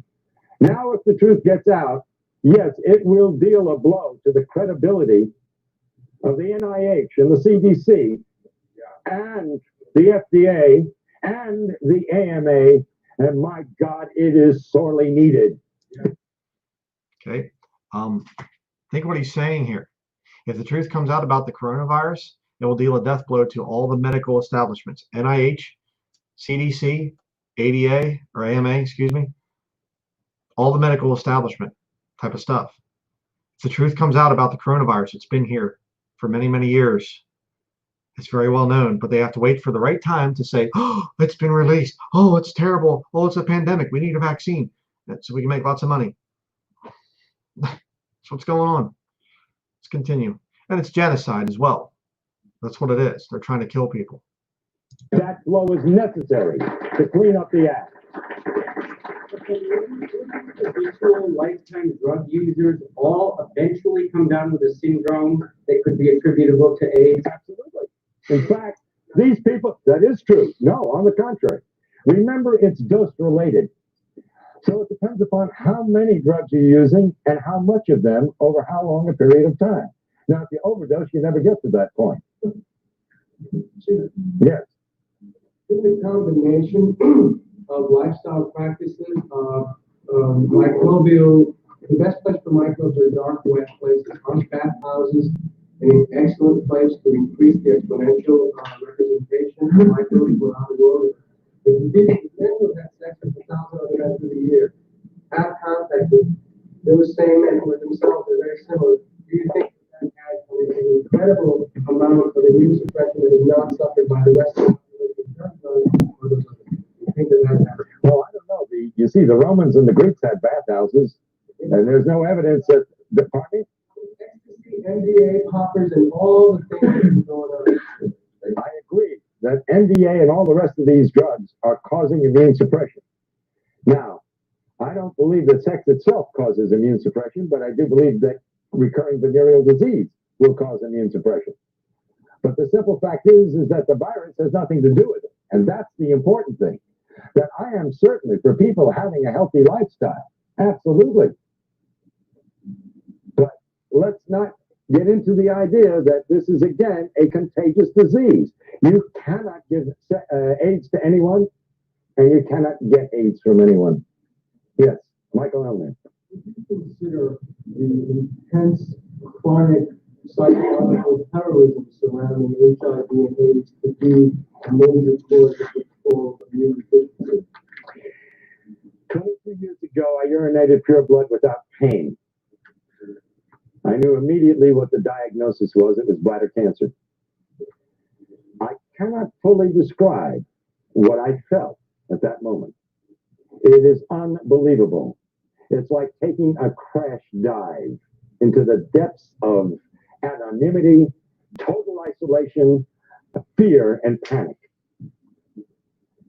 And all the faith in God, or whatever faith you may have, cannot handle that at that moment. When you start to get your wits together, and if you use your intelligence and then your faith, yes, spirit and mind are wonderful things. What you're saying is true. It's a sentence of death for most people. And immediately, their body metabolism goes into negative phases. Everything becomes destructive. Okay, what he's talking about there, if you didn't understand what he's saying, when you're diagnosed with this disease and you have coronavirus or you have cancer or you have whatever, it basically plunges your body into a very deep state of depression, and you think, oh no, I'm going to die and whatever. And this is lost people talking. Of course, as a Christian, you can say, well, Lord, if you want to get me through this, if not, I'll go home to be with you. But lost people, their greatest fear is death. And so, it puts you into a negative state in your mind, which suppresses your immune system. Again, that's why they're really pushing this whole thing, this agenda of, you might get coronavirus. Oh, what are you going to do if you get it? And things, trying to scare people to suppress the immune system. Let's continue. This is modern medical voodoo. If a doctor tells you you are going to die, I'm willing to bet you're going to die. I'll be the first one to put money on the line and say, the chances are you're going to beat the statistics. You will die because you've been told so. This is American voodoo. So I'll get back to you, but let me take someone else. Yes, Dr. Wilner, I really appreciate what you're doing. I've been out here trying to inform people about this disinformation for a number of years now. Robert Gallo was a proven medical fraud and a multimillionaire marketing a test. The AMA itself, in its own medical journals in the 80s, have said that these tests are bad science. The microbiologists have said in their own medical texts that this is bad science. These tests do not work. The hematologists have said that this is false. These tests. They say that they have used ozone to inactivate HIV, which HIV, if it's a virus, it's a template or a pattern. So what can it do? I mean, these are just basic medical facts. How is it that this has gotten by the entire population? And the media is pushing this lie. Arthur Ashe, for example, was on 30 pills a day for 3 months before he succumbed, including AZT. How is that not iatrogenics? And how? Okay. He just said a statement there, or a word, iatrogenics. Iatrogenics. Let me look that up. Let me just do a Google search for that real quick so you can see what this means, literally. Iatrogenics. Iatrogenics is when a treatment causes more harm than benefit, as iatros means healer in Greek. The word means caused by the healer or brought by the healer. Healer in this sense need not mean doctor. Yes, it does. But anyone intervening to solve a problem. Iatrogenics, in other words, means you're being killed by your doctor. Essentially, you're being killed by the things that they offer. So remember that. Continue. How is it that the medical profession can murder 1 million people a year, according to their own study, the Yale New Haven study that came out this year? They admit to killing 1 million people a year. Why aren't they on trial? That's my question. By the way, I thank you for your comments, and I'd love to have a copy of that study and some of the information you talked about. I really would, because I've been going around saying it's the number 3 cause of death is iatrogenic disease. When I lecture before groups, I don't tell them what iatrogenic disease is. And I say to them, here we're worried about the so-called AIDS epidemic, and I don't believe that anybody should die. I think we should all live forever. But wages of sin is death. Sorry, doctor. 12,000 a year, that's not an epidemic. 60,000 die from automobile accidents. 120,000, I've been saying, and I hope you're going to help me change, 120,000 die each year, they admit to, from iatrogenic disease, 500,000 from cancer, and 800,000 from heart disease. Okay. Did you hear the statistics he gave? Let's look at the actual thing here. This is worldometers.info. Communicable disease deaths this year. 7,271,654. He said cancer is 500,000. Deaths caused by cancer, 4.6 million.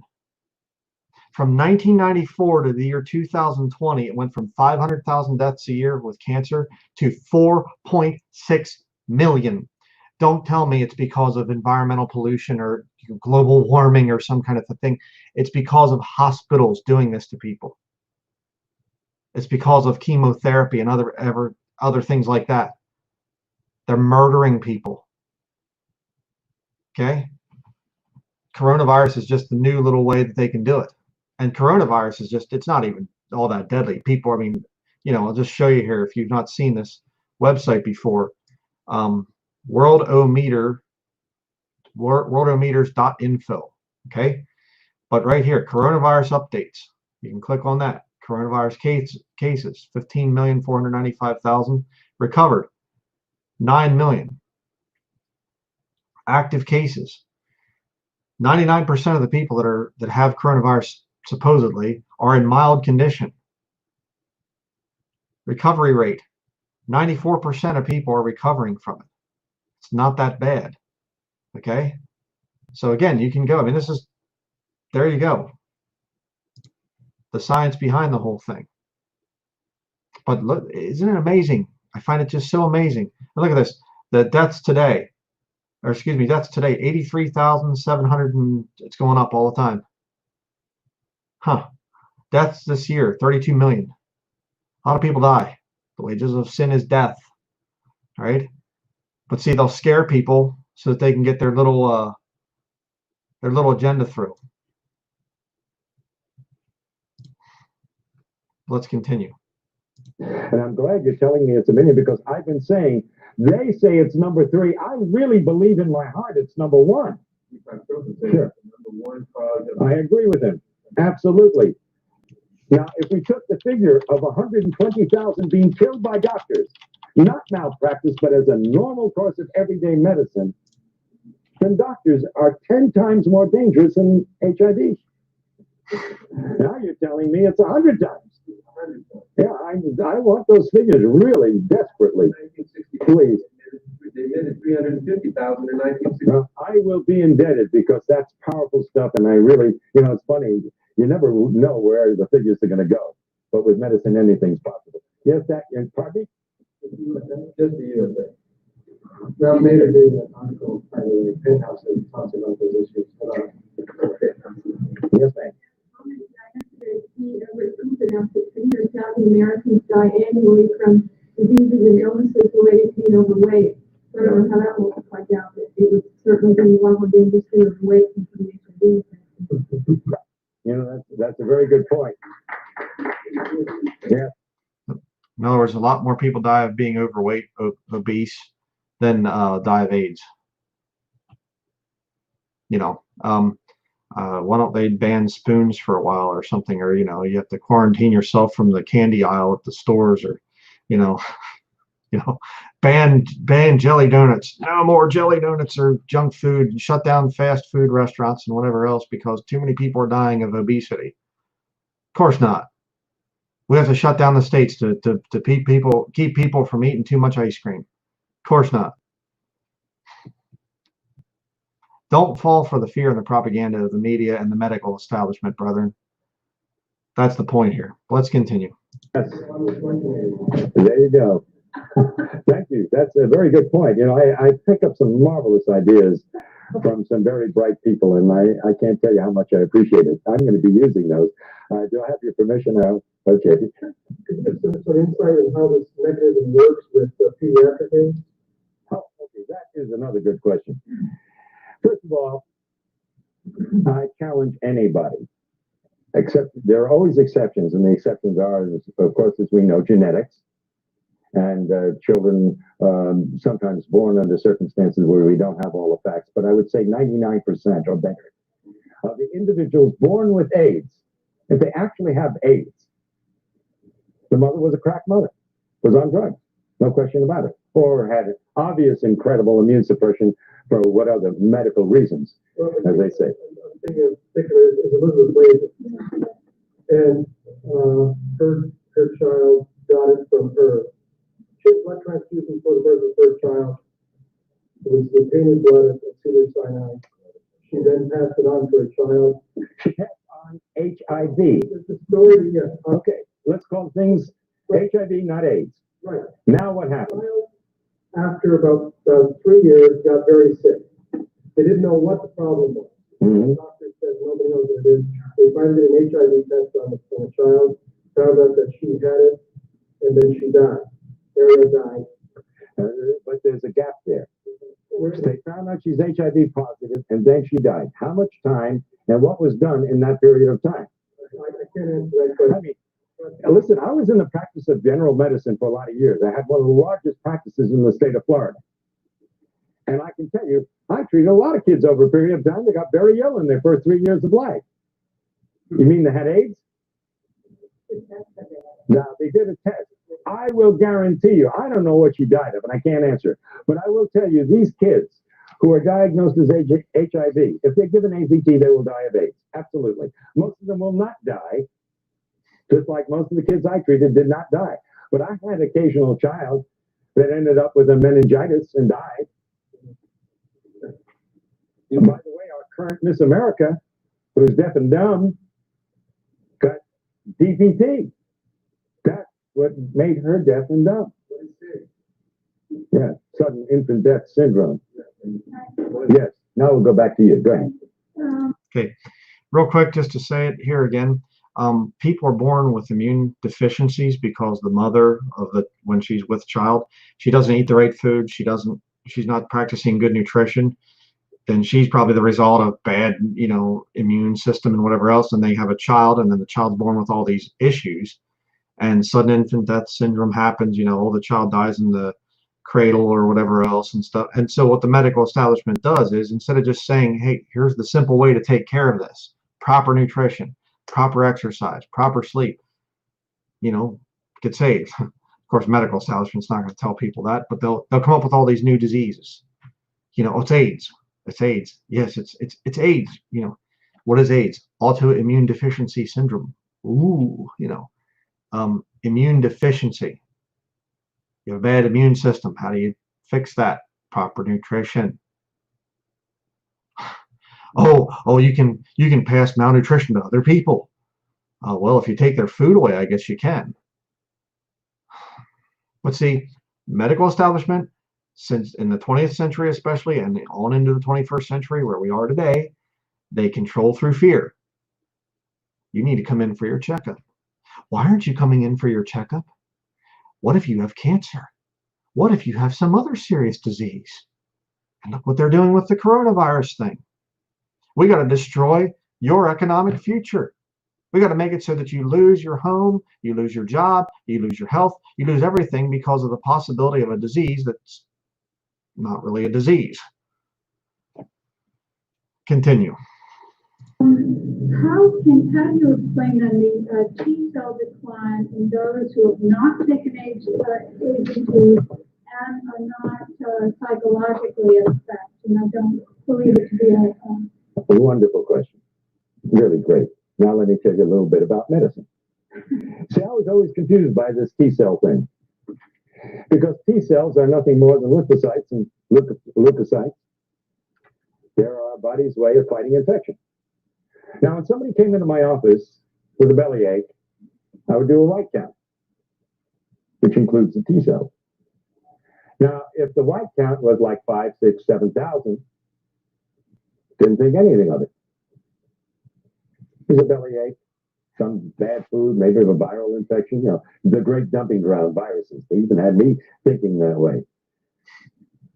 But if it was 20,000, I alerted a surgeon. You see, The body creates the T cells when it needs it. If you don't need it, you don't got it. Why would you walk around with a lot of T cells when you've got nothing to fight? And I can tell you one thing we have always known. There is no correlation between severity of disease in AIDS, so to speak, and the T cell count. Doesn't match up, and I'll tell you why. You look a little bit confused when I said the fact that you will not have a high white count unless you have a severe infection. However, which means that if you don't have a high white count, it's not bad. If there's nothing else wrong with you, then I'd say, well, that's normal. Well, why do you want a high white count? In other words, your body is self-healing and self-regulating. The white T cells in your blood are there to fight infection and disease. So if there's no infection and disease, your body doesn't produce them on a very high level. That's what he's saying here. God created your body to take care of disease, not a doctor. If you got a bad cold, you get an elevation in your white count. Now, we know for a fact, it's well documented, that you have individuals who have died with AIDS with elevated T cells. And we have individuals who've been healthy.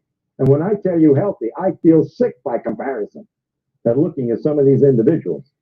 And they test out incredibly well. The best, healthiest specimens I've seen, the kind that most women say, oh my God, why is he gay? Apologize for that. Using the Lord's name in vain. He's a secular man. So, but his information he's bringing out is very important. That's why I'm playing the video. Because he's so good looking and so handsome and so strong and so healthy, you see. They have no white, they have no T cells. T cells, you don't count T cells as a barometer of how one is. No, because yes, you can use it to some degree as a barometer, depending upon the situation, but basically, no, you can't. I'll tell you why. Do you know that you can change the T cell count if you worry somebody? Completely established. I worry about these individuals who go in and get these T cell counts one after another. Because their whole life is focused on these T cell counts. And when it goes down a little bit, instead of being reassured, which is the way I would interpret it, they get panicky. Now they're really doing damage. And at some point, if they're on drugs, and sometimes even if they're not on anything, but because they've been told they're going to die, like the witch doctors of Africa and elsewhere, these individuals will die because they literally worry themselves to death. It's a crime beyond belief. They're the rare ones, I admit. But the fact is, T cell counts absolutely have no correlation with severity of disease. They can be low because you have wiped out your immune system, and they can be low because you don't need them. That's the important thing to understand. It is not a barometer for anything. And they lie, they lie, they lie, and then they lie some more. This is a real case scenario. I go in, I get tested. I am told I'm HIV positive. My T cell count could, I've heard from cancer research, be cut in half.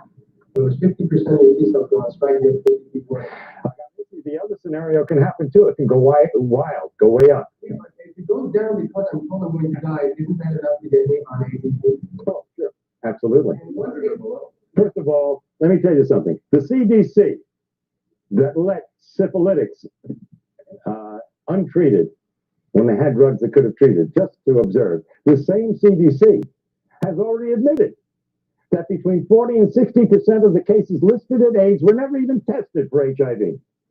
And not that it makes any difference because the test is meaningless.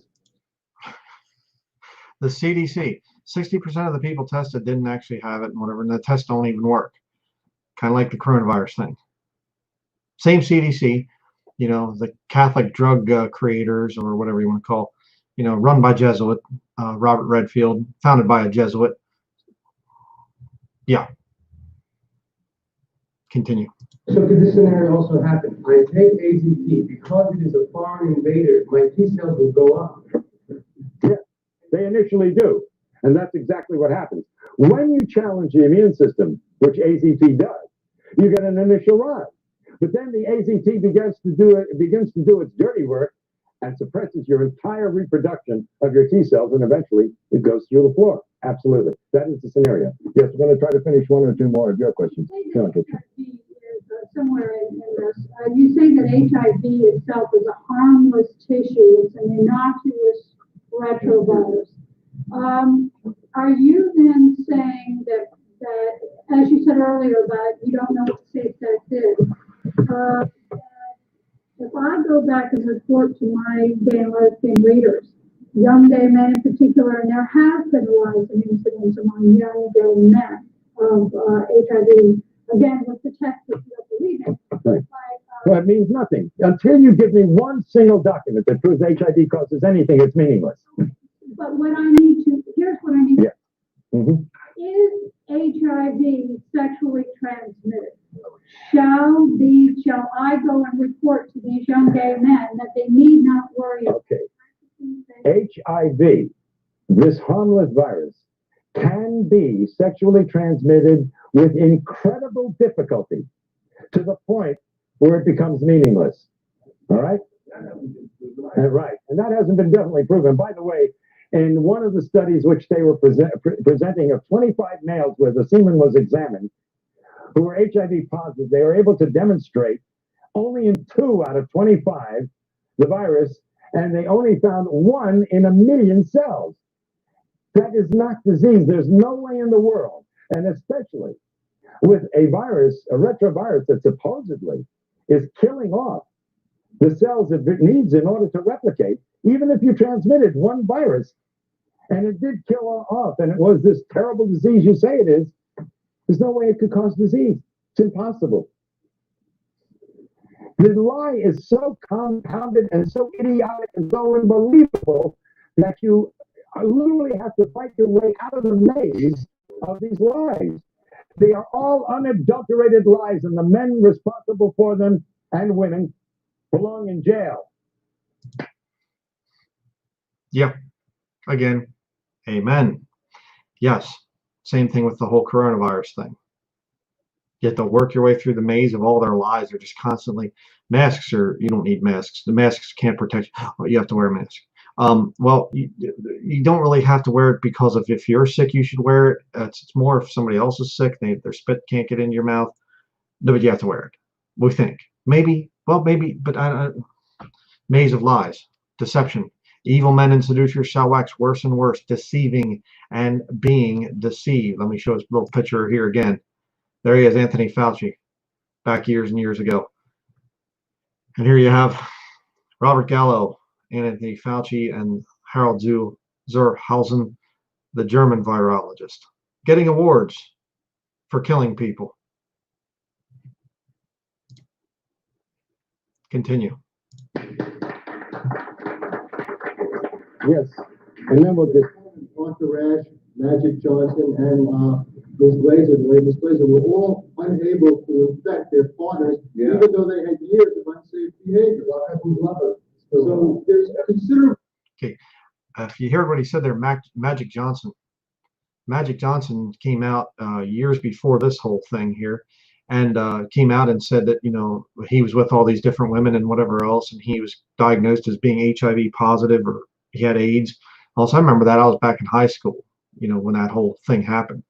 I would have been in high school at this time. No, I guess now I would have graduated by then, but in 1994 I graduated. So, because this was later, 1994, but I graduated, you know, the summer of 1994. But point is, I remember hearing about Magic Johnson, and you know what? Magic Johnson, the basketball player, is still alive today. See, I don't believe it. Well, let me just show you real quick.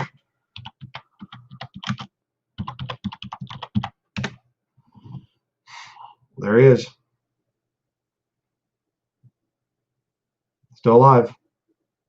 Living in Lansing, or gets born in Lansing, Michigan. How is it that a guy that has this horrible AIDS, HIV thing, how is it that he's still alive? Well, I heard, I didn't find the evidence for this before I did this video, but I heard that he was taking AZT and he stopped. He refused to take it. So he didn't die like the rest of them. Continue. Evidence that this is not the case. You know, they say you have to inject yourself 300 times with IV blood using a given free needle to protect them. No one said that the drugs might cause AIDS. In an orange springs in New York, it's certainly the largest population of AIDS cases. There is a clear-cut thing that anyone looking at it will find. The people using drugs develop the diseases called AIDS, and the people who aren't recover their health. It's that simple.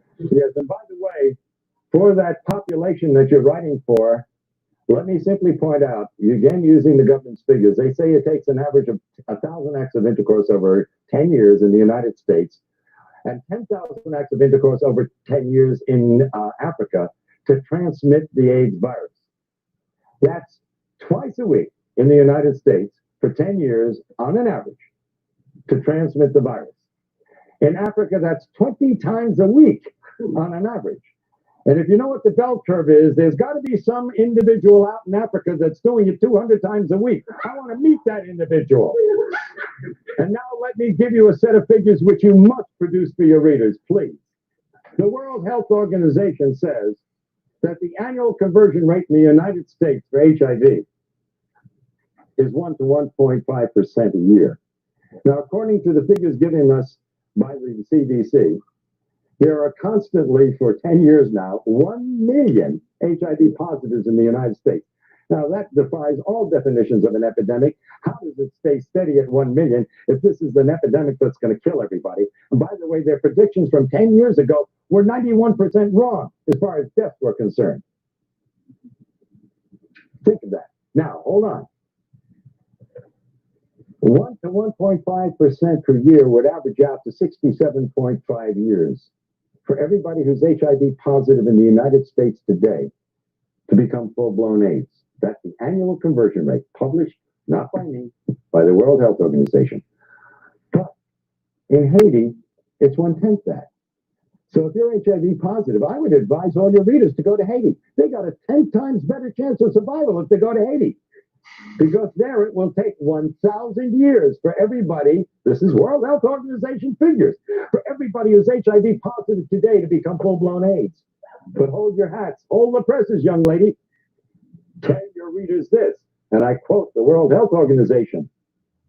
And maybe I should put my hand like this while I say it. But they say that in Zaire, you have 100 to 150 times better chance of survival if you're in Zaire than if you live in the United States.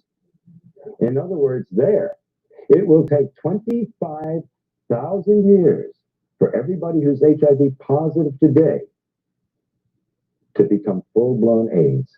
Now, I think you ought to urge your readers, all those with compassion and with heart, to take the first plane to Zaire and to stop anyone on the street and ask them, are you HIV positive? And if they answer in the affirmative, I think you owe it to them as a conscientious human being to say, sir or madam, are you aware that in the next 25,000 years, you're liable to die of AIDS?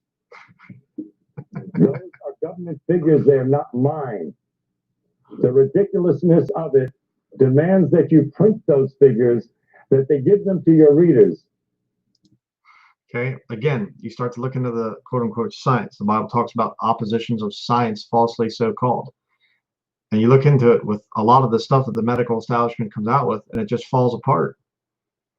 And this guy's not a Bible-believing Christian, you know, whatever. He is a secular doctor, lost. That's why I say, you know, a Bible-believing Christian doesn't need to fear real science. What this guy is saying is real science. Okay, we don't need to fear it. Oppositions of science, falsely so called, that's intended to control us.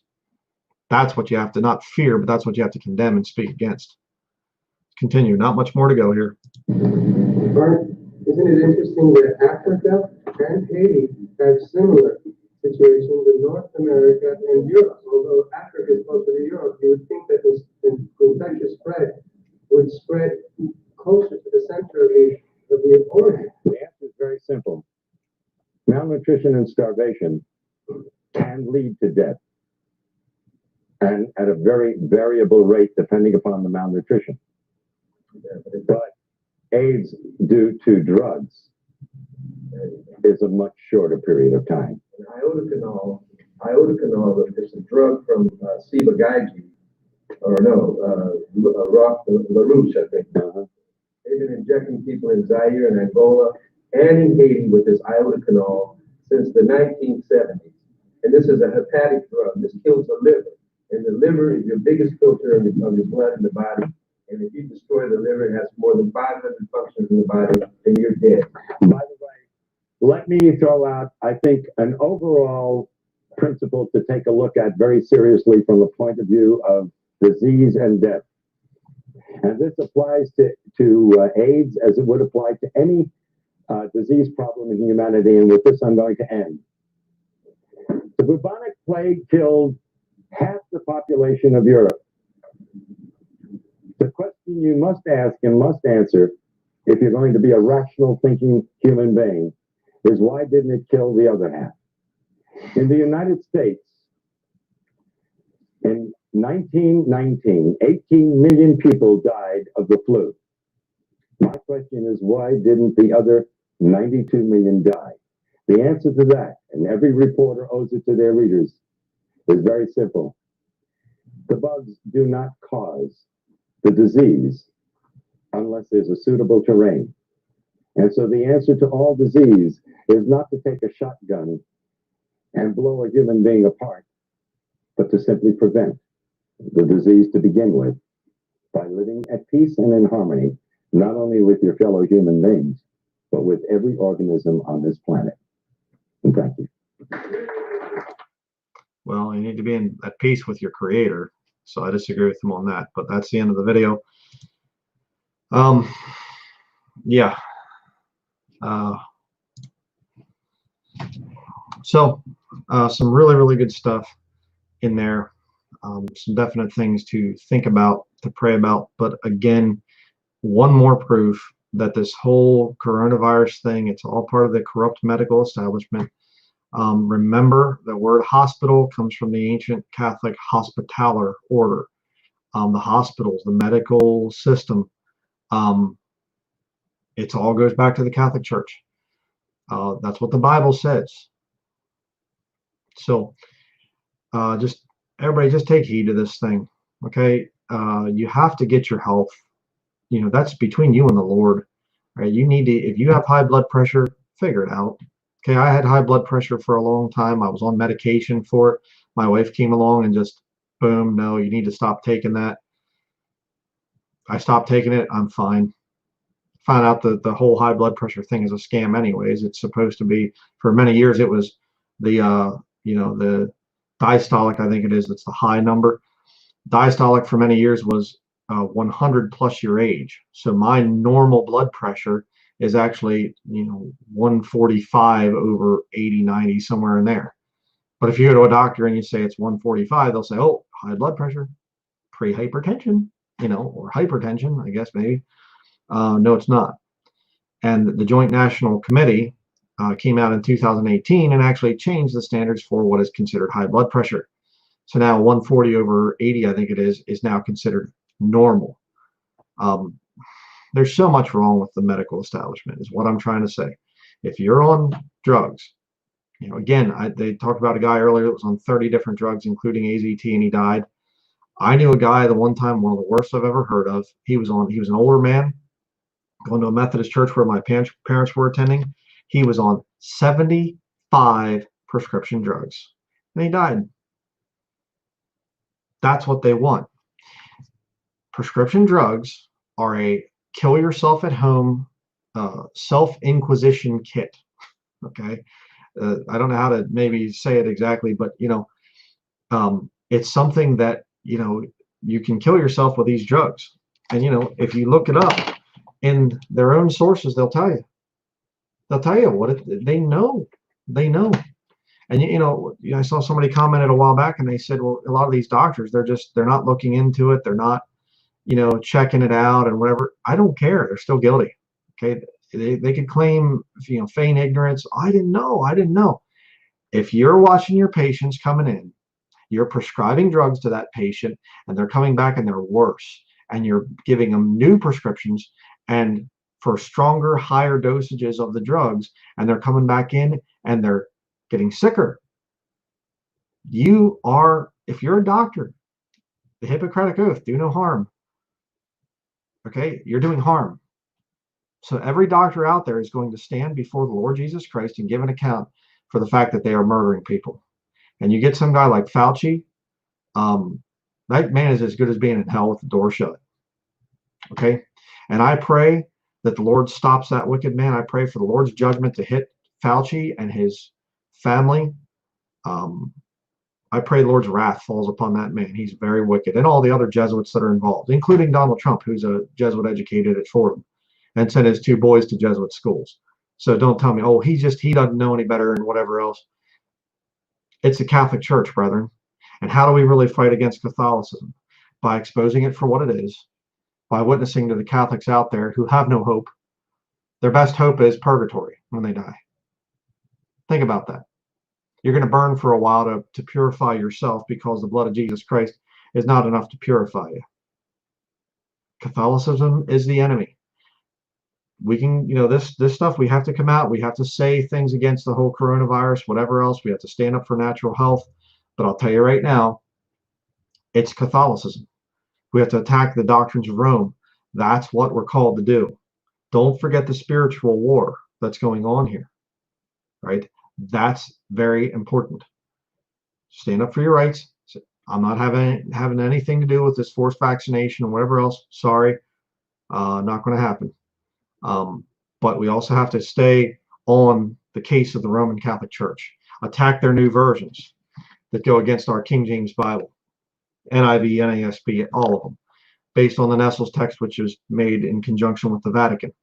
Go after that. Go after their false salvation. Go after their post-trib system that the church has to be purified. It's not the time of Jacob's trouble. It's the great tribulation. You see, so many different things that are Catholic. You trace it right back to the Catholic Church. All roads lead to Rome. Don't forget that. And it's about getting these people saved, getting these people out of that system. So that's going to, I guess, be it here. I just wanted to put that thing out, and I thought, I was just going to maybe put it out, a link to it, and I thought, no, I really want to kind of back up what Dr. Wilner is saying, just to kind of say, hey, this guy's right, check this out, look at this, look at that. Let's keep fighting. We're at war, brother. There's no kind of a, well, I'm just going to, kind of not fight the devil and he'll just leave me alone, I don't bother him and he doesn't bother me. Well, it doesn't work that way, brethren. The devil's going to bother you. And, Lord's got to come back soon. Even so, come Lord Jesus.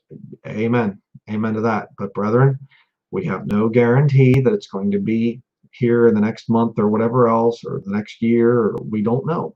The Bible does not say the rapture is going to be at such and such time, or that we're going to get caught up and whatever at the year 2020 or something. We don't know.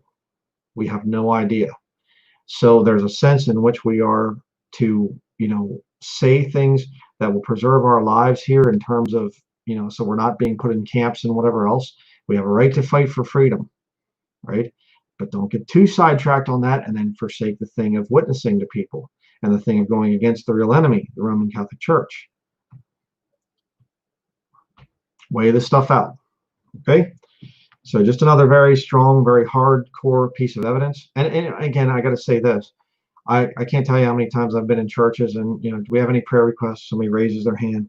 Oh, please pray for me. I went to the doctor and they got me on these new pills and I'm really feeling terrible, but, hopefully everything will be all right. I probably got to go back to the doctor again for another checkup, and I don't know. And, a month later, I have cancer now, and I'm going to have to start going through chemotherapy. And, there's like this whole cult following of cancer survivors within these church buildings.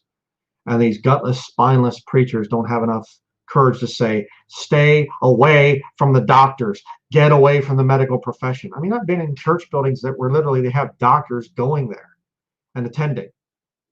Guys that are on the take, you check out ProPublica, I think it was .com, and you check this these doctors out, and they're getting kickbacks. They're getting money from the pharmaceutical industry to put people on drugs, and these people are claiming to be Christians. And they're watching their patients get worse and worse and worse when they're prescribing drugs to them. But I go to church and I'm a Baptist, and whatever. We have a whole practice, and we're all Christians here. Cornerstone Family Health Practice, I think it was in Lidditz, Pennsylvania. They claim to be Christians there. Went in for a checkup on something and whatever else against my will. I went in there. I shouldn't have gone, but it was a stupid thing I did. And the guy's trying to put me on drugs. Professing Christian. You go in there and they got the little area for children to play, and it's Veggie Tales and all this other stuff, which is terrible.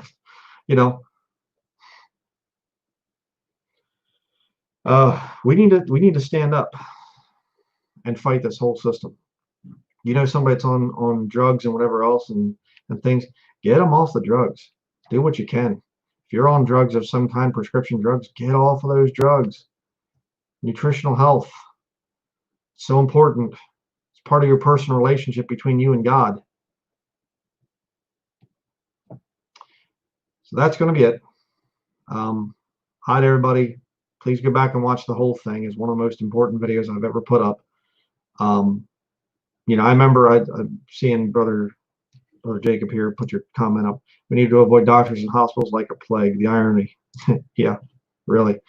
When I first got married, my wife went off on the whole medical establishment. She said, if I ever get sick, she said, don't you dare take me to the hospital. If we're in a car accident or I ever get hurt or whatever else, don't take me to the hospital. And I said, oh, come on.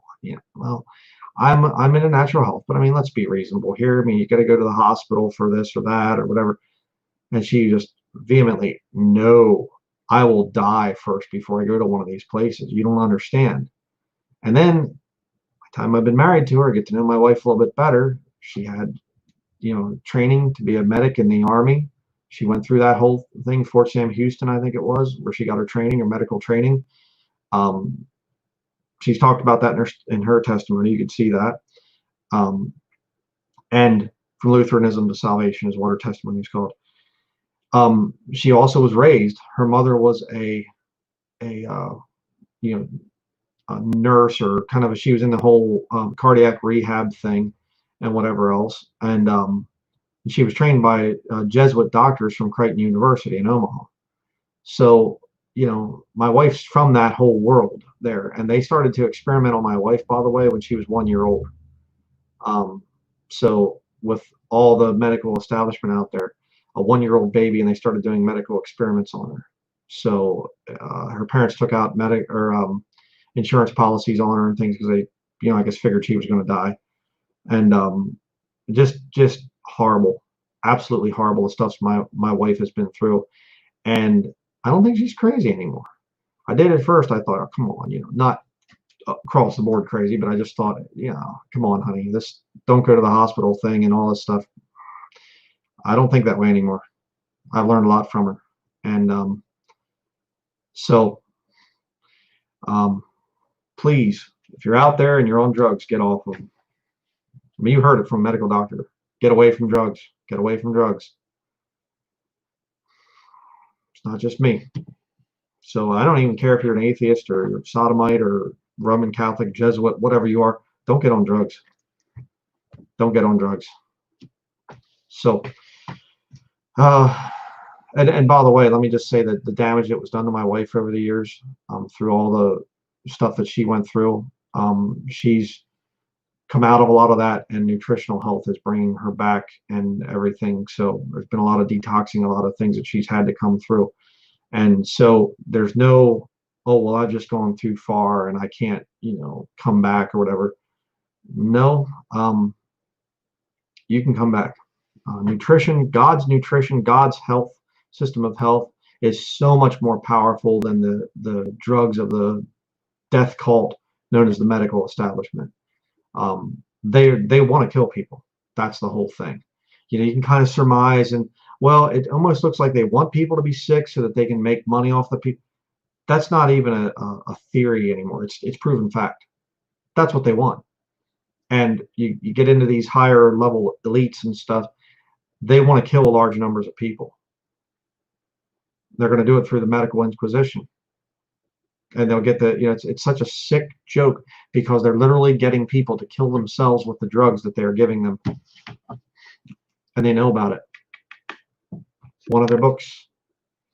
Side effects, side effects, side effects. Don't get this stuff on your skin. It's toxic. It's bad. It's terrible. Here, just eat it.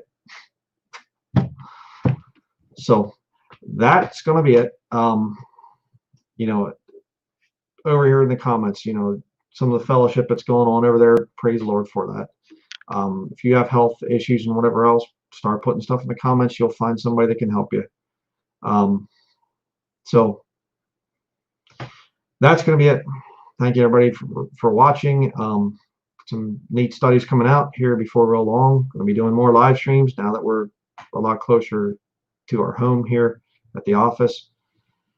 So this is eventually going to be, this whole wall is going to be bookshelves going back this way. That's a fan there. It's one of my fans. Okay, that's a joke there. But yeah, we're going to have, that's going to be gone, that dresser. It's a beautiful old dresser. Thank the Lord for it. But we're going to, be moving things around, and there's going to be banners up and all kinds of good stuff. And eventually, we're going to be having some, actual stuff on the outside here. Not sure about this, praying about this, but this window right back here that I'm pointing to, that window faces the street. The street is, the main street of Patton is only maybe, I don't know, 8 feet out that way. And so I'm thinking about maybe when I start doing live streams of sermons, I might actually put this week's sermon is in that window. But due to the type of preaching that I do, I don't want rocks thrown through my old window. I'd hate to have that happen. So we'll see. I don't know if I can get some, some kind of special bulletproof, material or something, bulletproof glass, stick it out there. I don't know. We'll see.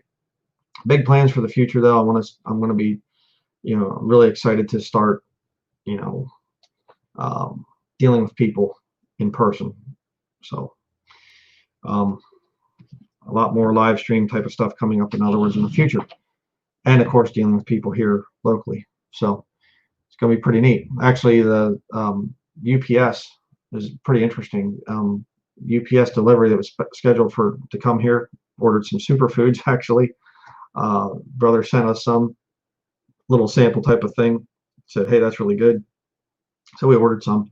It's supposed to be coming here by UPS, and they called and said, we need a street address, not a PO box, so please call us. I called them, and the woman said, hey, she said, I just want to say I really appreciate your answering machine there. She said, what do you do exactly? And I said, well, I do preaching and teaching online, KingJamesVideoMinistries.com, KingJamesVideoMinistries.org. So we have 2 websites. I do YouTube and everything else. And she said, oh, that's great. She said, my husband's a Baptist preacher up here in Holton. So pretty cool. Didn't get into, are you saved and what do you believe in? I just say, praise the Lord. That's great. If the Lord wants to bring her to the truth, he'll bring her to the truth. So anyhow, that's going to be it. Thank you to everybody out there for watching, and we will see you in upcoming videos. Some good stuff coming out.